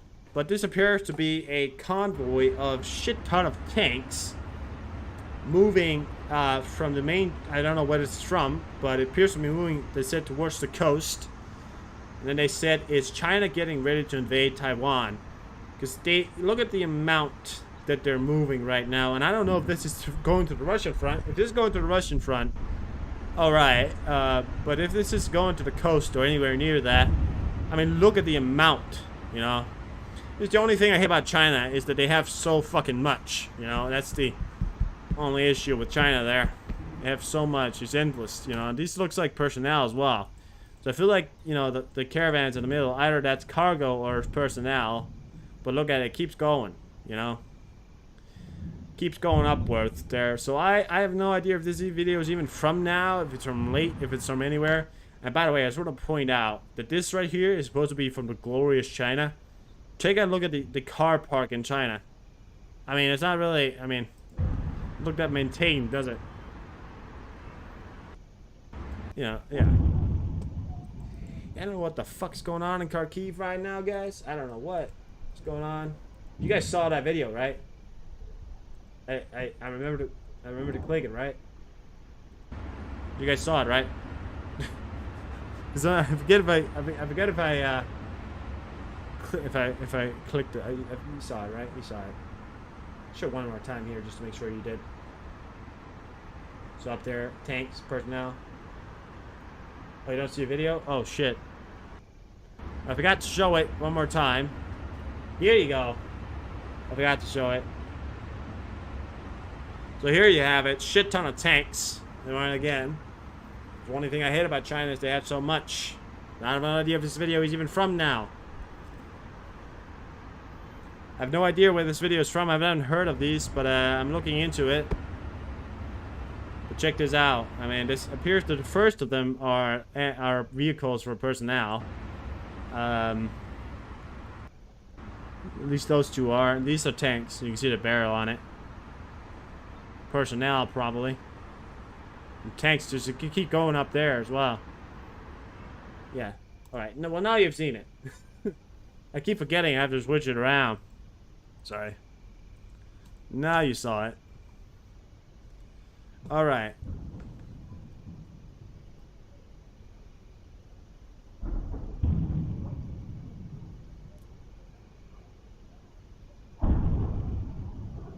I don't know what the fuck's going on in Kharkiv.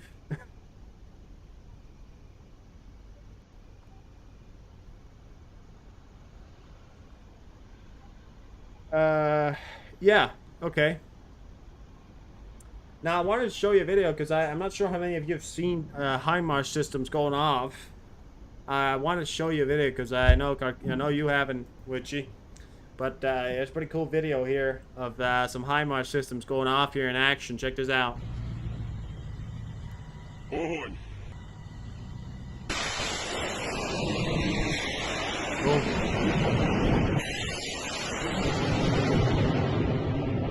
I mean, that right there. By the way, this video is old. Don't worry.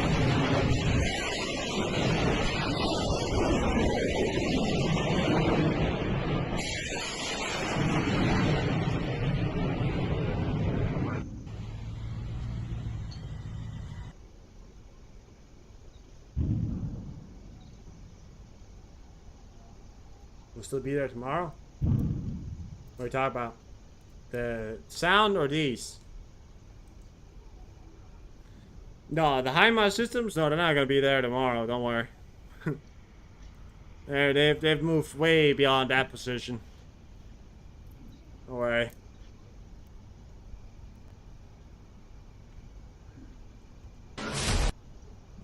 We have a video here of this is an educational video as well. This is how the Ukrainians are effective at destroying Russian tanks. So check this out. Take the location picture. Boom. Ah. Yeah. Feels good after hearing the background noise here. Maybe I should turn off the music. Maybe turn off the music there. Kharkiv? I don't know, man. Patrick, how could I possibly know that? I don't know, man. It sounds like it's calming down now. So don't think so. No, I'm not hearing anything now in Kharkiv. So I think we're good. We're calming down now, but I don't know what the fuck happened right there. It was a lot. We're not gonna get the answers before tomorrow, probably, or at least sometime later. Kuryumivka, Ukraine helicopters attacked the enemy deployment and advancing lines south of Bakhmut. Can I show this? Not sure if I can.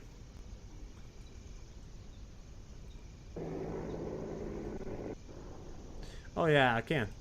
Alright, so check this out. We got another video here of systems and all kinds of things going on here. This is near Bakhmut. This appears to be a Russian helicopter. Or Ukrainian, I'm not sure, but I think it's but they're flying out flares, so I think it's Russian. Russians are always trying to evade rockets, so it's probably Russians. They got fired after right there. That's why we saw that. Oh, and another one. Check that out.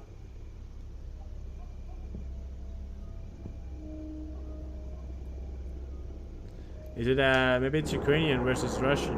I don't know. This is the flying into the air. What's going on? Oh, check that out. That was cluster munitions right there. What the music? A little dark.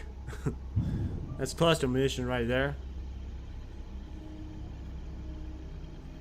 Look at the spread of that as well. Huge. It's huge. It's huge. It's huge. Like you're Donald Trump. It's huge. Yeah. Feel like you're in a dark cave. Music going off. Yeah, this is just one of the many videos that I've gotten there. I haven't been able to get them all. That's all the videos I have. Okay, and we have another video. I wanted to share this so we can get this in here.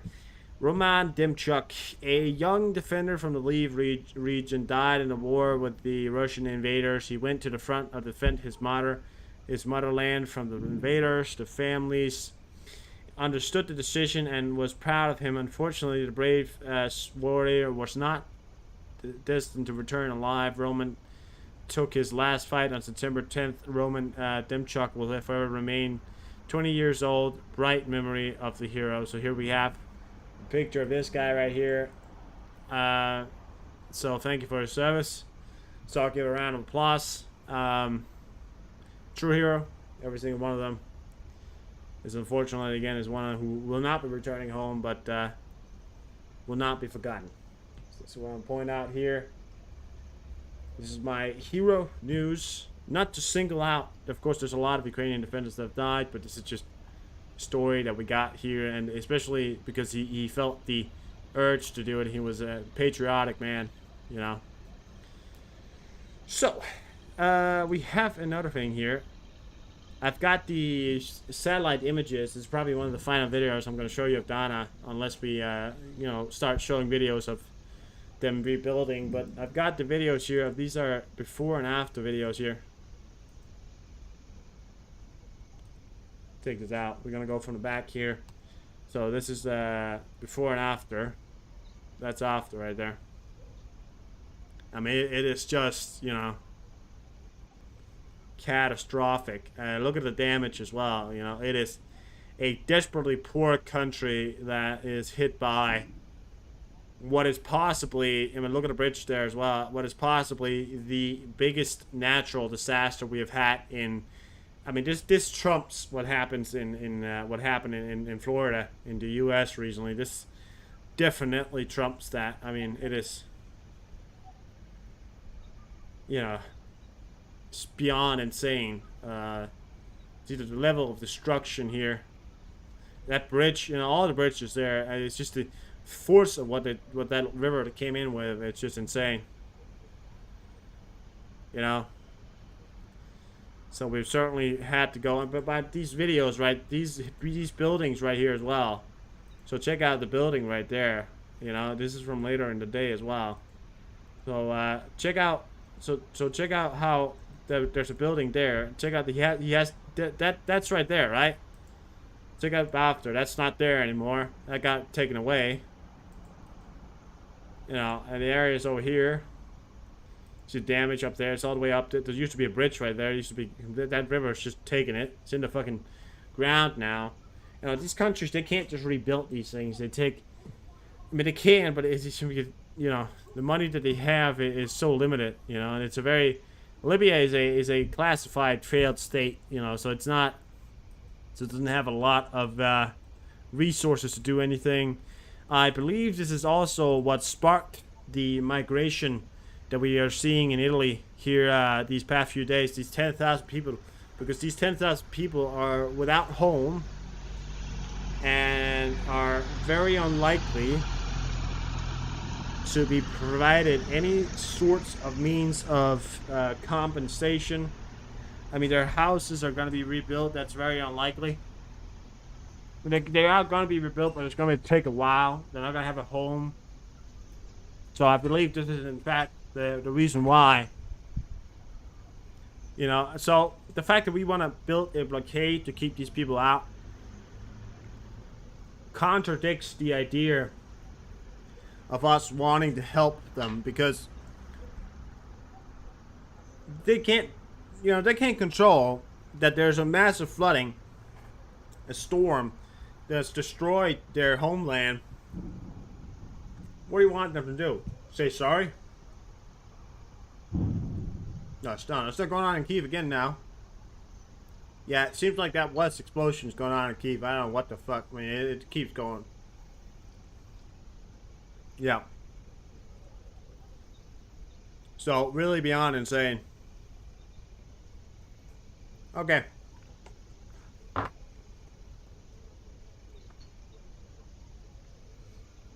I'm sure you all heard this, but a heavily armored man who posed as RFK security was arrested at the Capay Valley because there was an attempted assassination on another Kennedy, Robert F. Kennedy Jr. He's alive. He's okay. However, there was, in fact, another attempt of assassination. I'm not going to dig deeper into that. He chose not to have security. That's his decision. But I think he maybe learned from his decision and probably are going to add security. However, I also think it's insane that he can't even go outside without somebody trying to assassinate him. That's, you know, just awful.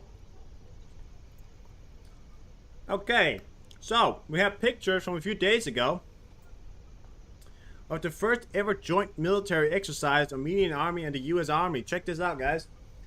Like something I thought was going to happen later, but apparently it has already happened. Armenia and USA down there. So they are exercising, I think, still. So, you know, Azerbaijan does have to be careful because there, because there are American soldiers on ground in Armenia. So, yeah. Wouldn't want to be Azerbaijan right now. And another thing here.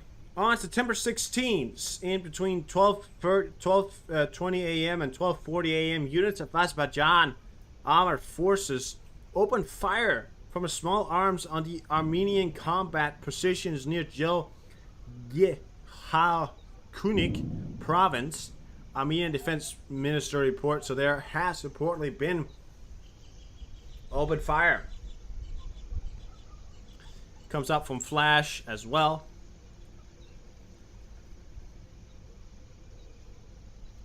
Don't know. Alright, well, I'll check that out later. And another video here of natural disasters. I don't know what the fuck I found here. I don't even know if it's real or not. But you're gonna get it. So I have a video here. I don't know what the fuck I found. But check this out. Is this dark enough? So here, so I don't know what I found here. I don't know if this is animated or not. Just look animated. So this was, I don't know, from somewhere in I don't know if it was the U.S. or another country, but this is, you know, I mean, I was just taking a look at this video right here of this storm moving in. It's just insane. Again, title, world's changing, guys. I don't know, but I think Mother Nature is giving us the business here, because check that out right there. I got no idea where it was from, who did it, where you know, but it's massive, and it was, you know. Look at the guys, look at the way they're filming as well, because look at the front guy there. He's filming it as well, you know. I mean, if this is animation, it's one hell of a good animation, because I don't think it is. It is insane. Yeah, that is dark enough for me. It is insane. Okay, well guys, I don't have much else when it comes to anything on my list here. We're going to move on to some other things. First, you're going to have to get to watch Flash News Update from December 15th. This is from yesterday. I didn't give you a live yesterday because I take the Fridays off. But here you go. You're going to get to watch this, and I am going to be right back after the video there. So, good luck. Good luck. Enjoy, and yeah. See you on the other side very shortly.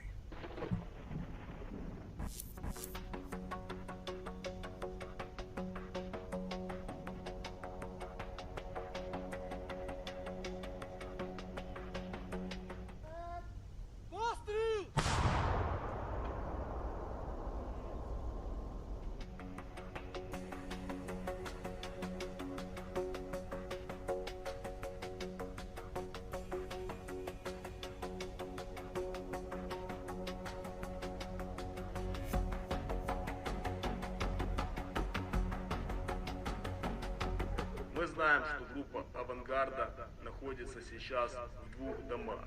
И мы предлагаем вам сдаться. По одной простой причине. Нам нужен обменный фонд.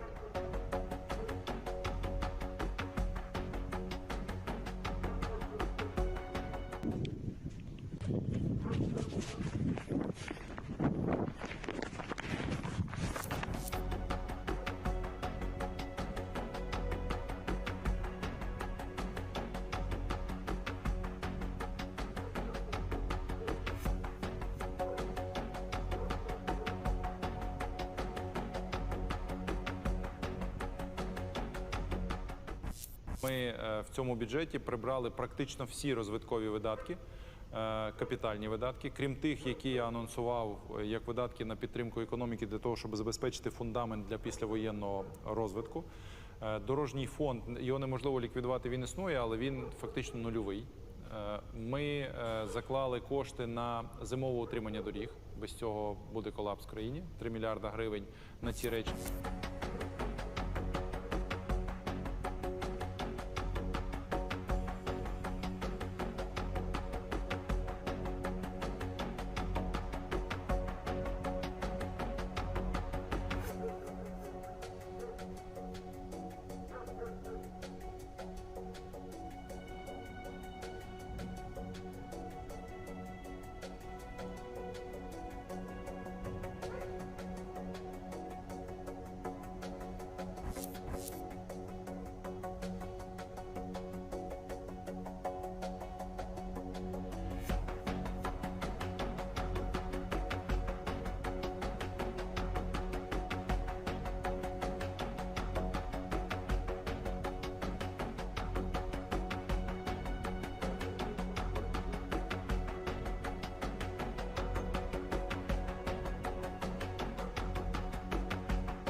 Стабилизировали ситуацию, поставили столько, сколько надо было Российской Федерации, сколько правительство попросило, по-моему, по 60 тысяч дистопливого бензина, и ситуацию стабилизируем. Я думаю, что мы можем подумать и о сотрудничестве где-то на троих.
Yeah.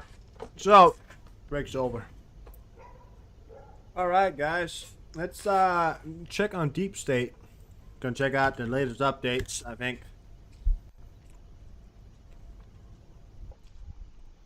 Just to give you a visual representative of what you have got. Check it out here, see if there's anything I can spot.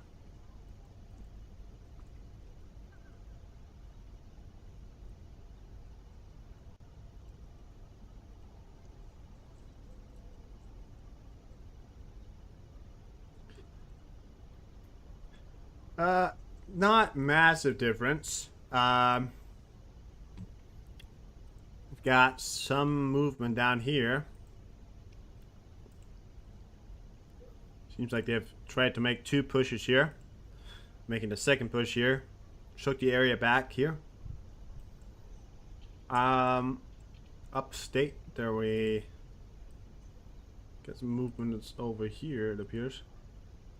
No? Well, Deep State may not just be updated.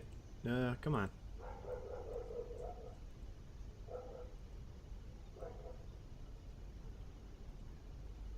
No, not a lot. I guess the majority of it's going to come out tomorrow. All we know of is the Antarctica. Around Donetsk and Zaporizhia is massive battles right now. And keep your eyes around Kherson and Crimea. You know, I want to say it, but something's going to come. Something's probably going to happen there very soon. Yeah, another attack right there. So there's another explosion there in the background, I think. Yeah, there you go again. Apparently Kharkiv again there. Alright, well guys, I'm gone on Flight Trader here. Let's check it all out.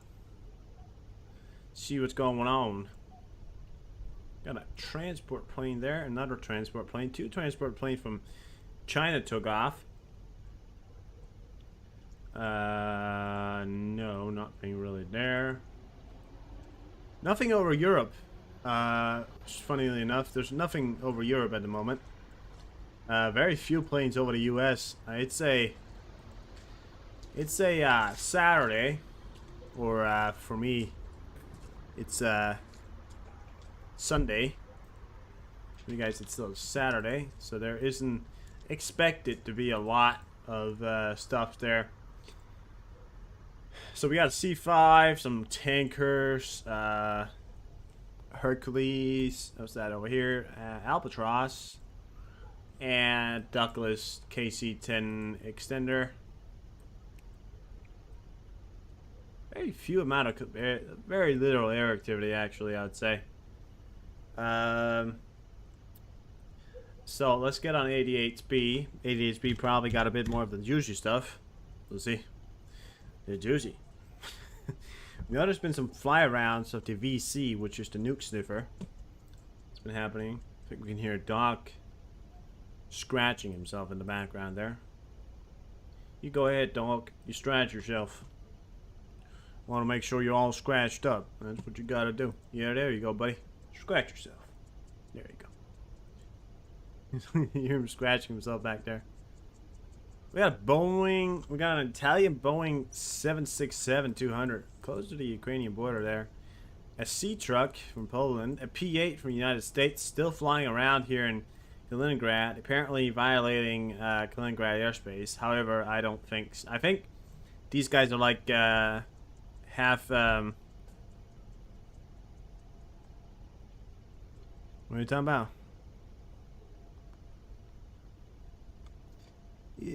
According to rumors, this is from Ricegrad. Well, thank you, Witchy. According to rumors, Kadyrov, whatever, fell into a coma due to poisoning. They say he recently realized that he'd been systematically poisoned by his personal doctor and former deputy prime minister of Chechnya, Elkan Suleimanov. Kadyrov reportedly then killed Suleimanov by burying him alive. Jesus Christ. I mean, is that... Okay. Well, yeah. Well, we knew that was happening. Didn't know it was happening, but, holy fucking shit. Yeah. He knew he was getting poisoned? How do you know you're getting poisoned? You're like, oh, I don't feel so good. Maybe they're poisoning me. Nah, I'm sure they're not poisoning me. I don't feel so good today either. I drank a tea and I felt so good. But they're probably not poisoning me. What? Did you just not realize it? And we got 3 tankers heading out there. Boeing C7. We got that big C5 over there. We got a Boeing 737.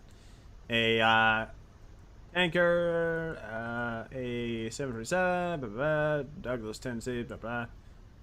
We got over here. We got an E6 up. Not unusual to see. They're usually right around. 767-200. A fucking Nighthawk right there. Holy shit. A lot of Boeings up. 737 versions. Personnel. Kawasaki C2. Oh, Kawasaki P1. That's a communication plane from the Japanese Air Force. Yeah, there's nothing to report on Air News. I mean, anything interesting, anything like that. Don't have anything to report on that right there. I don't really have anything else, so I guess I'm going to be scouring the internet right now. I'm going to search up on Romania to see if there's anything. Oh, yeah. What, didn't I send something? Didn't I? Oh, there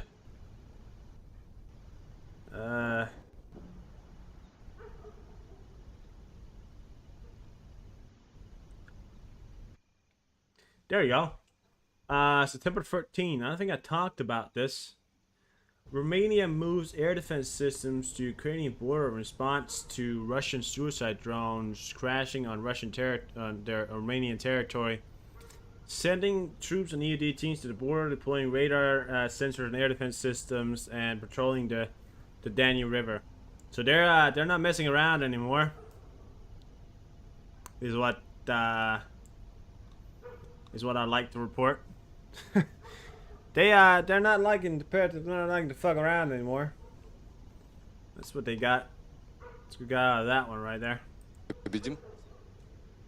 Yeah. I don't know if did I talk about that? I might have talked about that. Well, just to point it out there. Alright, let's check it out.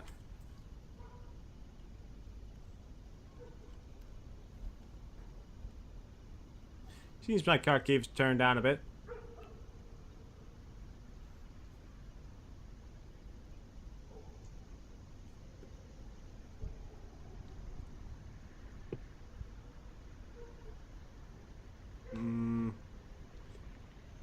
Yeah, nothing really interesting going on there. Bulgaria is building a NATO base. That's something I think I've talked about.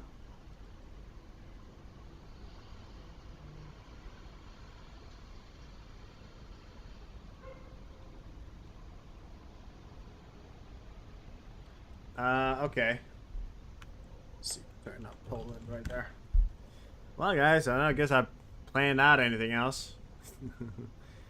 Okay.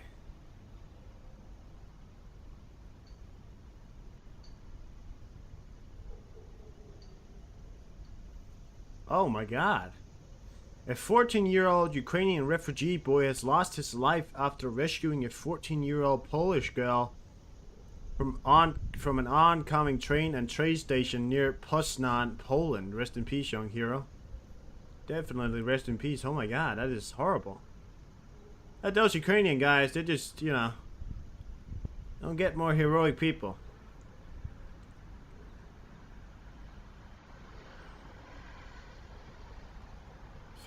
Alright. It's very sad. A very young boy. Yeah. Something definitely a death that could have been avoided. Damn it. Yeah. It is September 17th in Ukraine, so officially you can no longer enter, and it's also in Poland as well. You can no longer... There isn't anything left to boom? Yeah, that's probably right. Bitch, you're probably right. So, you can no longer enter Poland with a Russian number plate. I don't think any of you have enough Russian number plate. However, it is still true.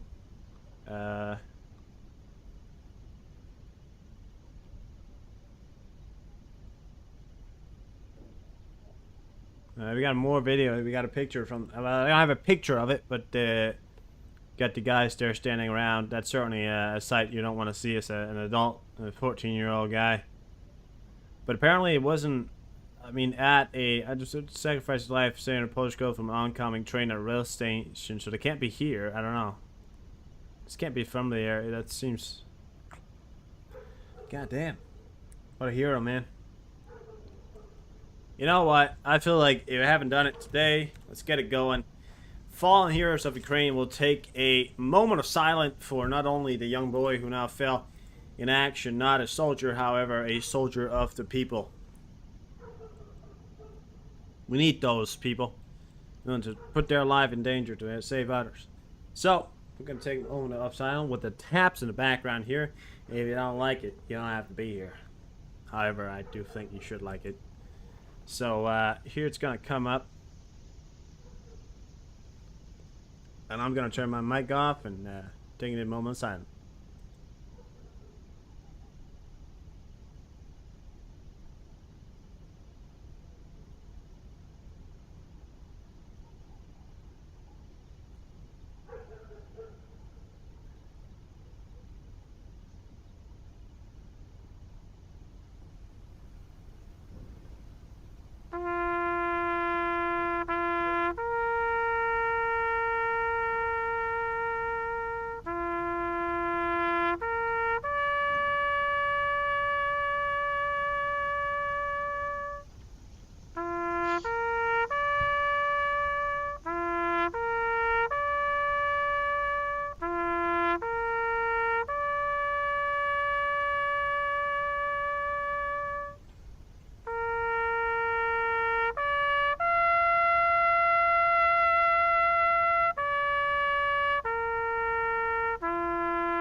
Yeah, and that's not only for the 14-year-old kid, but for the people we may have lost today doing the massive mass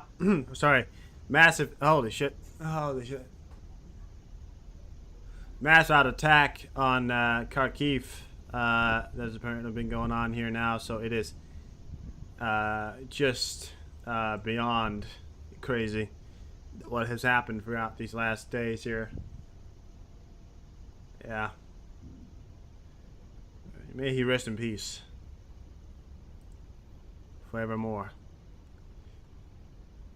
Well, we must continue. Okay, well, we have more bad news for you guys today. Around 7 Tu-95, so that might be 8, because Olga said 8, so we might be having the 8 number.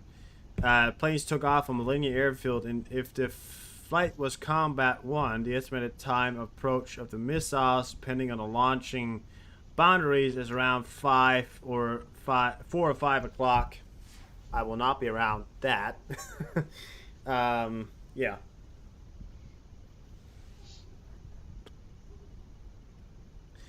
Lithuania calls for money to allocate it to Ukraine when considering the EU budget. If we divide the amount of euros that is proposed over the 4 years, it will be less than this year. Therefore, our proposal is to reach the same level as in 2023. Be 72 billion. Good on Lithuania. Certainly seems like a well, we must ration, mustn't we? We must think of others before we think of ourselves nowadays, I think is a message there. Okay. Bulgarian Prime Minister Nikolai Denkov-Hashli refused negotiation with farmers who plan to block roads on Monday to protest against lifting of the embargo on grain supplies from Ukraine. According to him, agriculture producer cannot claim that the state does not care about them when it allocates more than 2 billion levy and 1 billion euros. They cannot say that Europe does not interest them when most of the funds that they receive, European subsidies and aid. The head of the government advised manufacturers to first refuse EU funds, then ban the import of products from Ukraine. Yeah, so we'll see why. But it's you know.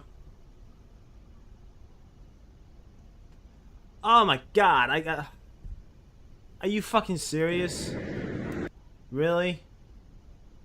Are you fucking serious? You gotta be fucking kidding me, dude.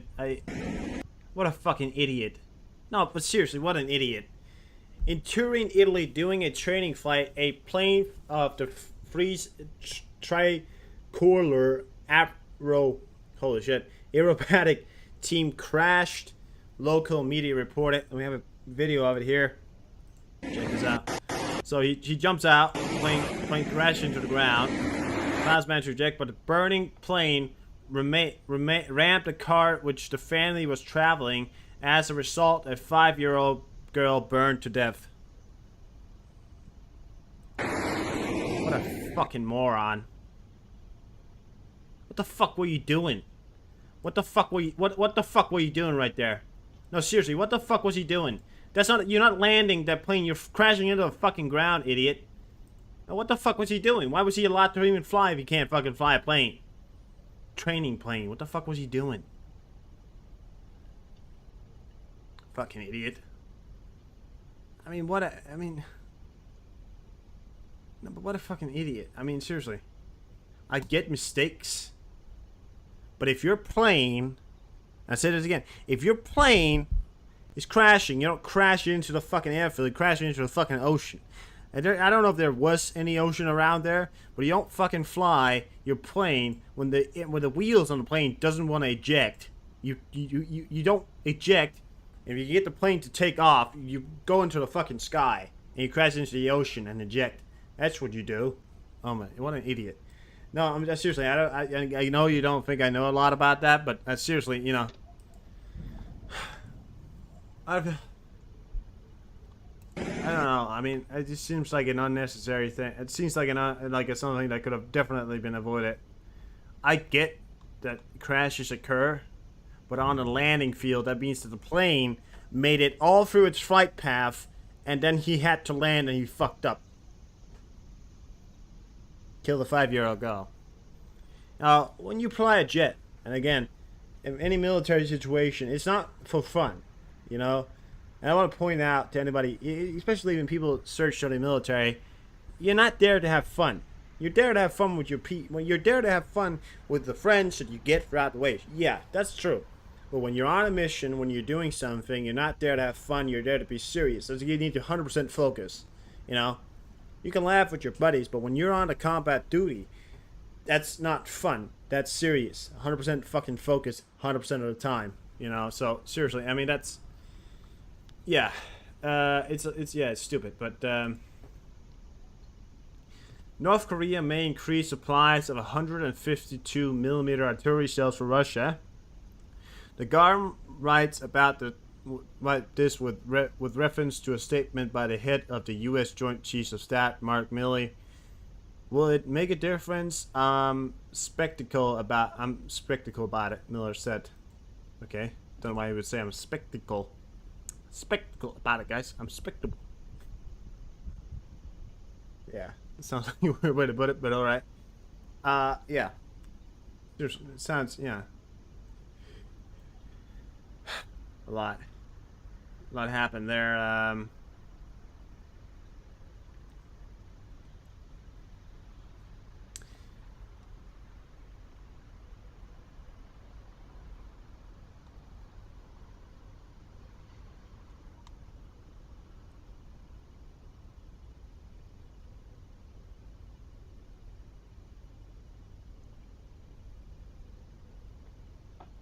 Oh yeah, here we have it. Estonia decides to send border guards to Latvia to help Riga guards its border with Belarus. Riga, okay. Estonia says the decision was taken after an increase of migrants trying to cross into Latvia. In recent weeks, Latvia thwarted 400 plus attempts to cross its border this week. Alright. Yeah, I love barbed wire, but it's an inhumane thing. But it's the Belarus that are the inhumane people. I mean, they're sending these people across, right? We have a video of another PMC Wagner training here from the 15th of December. I think they're still training. I mean, we certainly haven't seen a coup yet, and there was reports of Putin wanting to actually pay off the Wagners. Want to point that out. So. Look at that. So they got that custom made right there. Well, they're certainly training. A mortar system right there. You missed, dummy.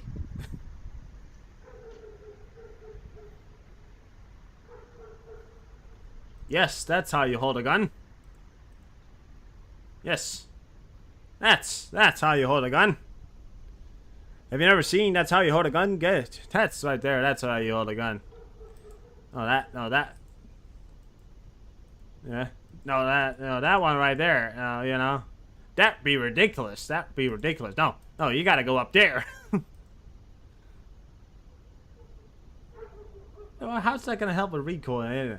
I mean, yeah, that's how you how to fucking. I mean, I guess if he's trying to get the recoil down, holding on the side of it may help. But if you hold inside the Mac there, that's the way you hold it right there. Hold inside the Mac, because then you can kind of crot the recoil. There's a lot of recoils on those. Oh, they're certainly doing a lot of exercising. That's what they're doing.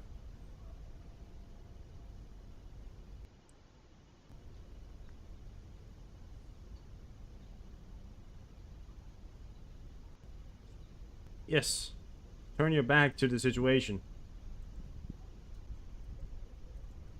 Have we checked this room? Yes, you have. Okay. Then I'll turn my back to it all. Okay. Yeah, that's great. Alright. Well, great job, guys. Great job. No. Fuck it. I mean, seriously, that's, I still think, this whole fucking Wagner thing is such a weird scenario, isn't it? Because it just appears to me that,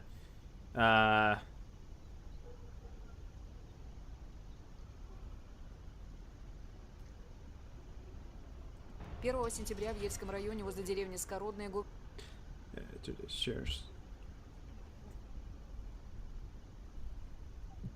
Гомельской области белорусские пограничники задержали SB Belarus today shares detail on prevented terrorist attack which were prepared in our country by the SBU terrorists.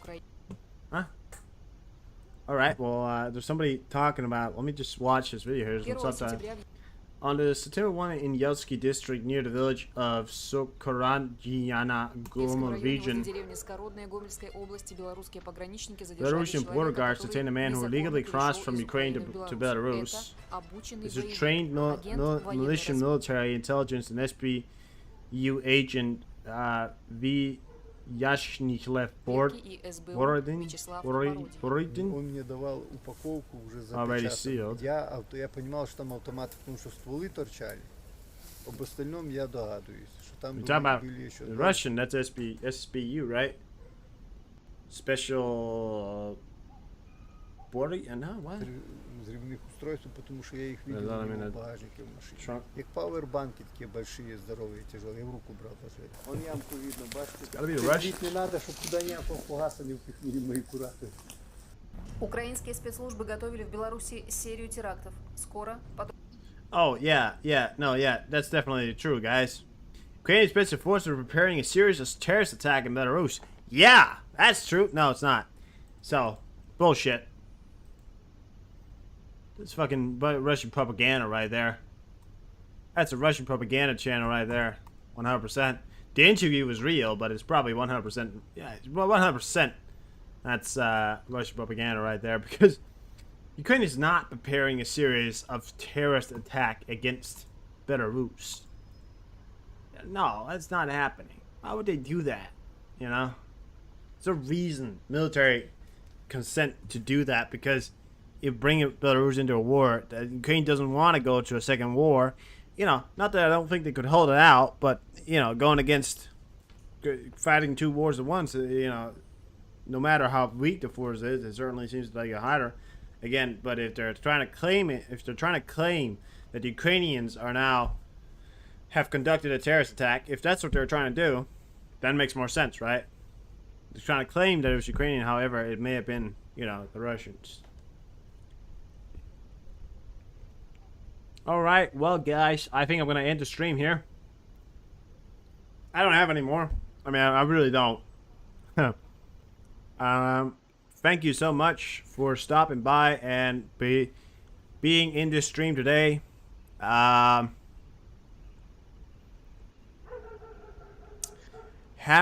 a great night.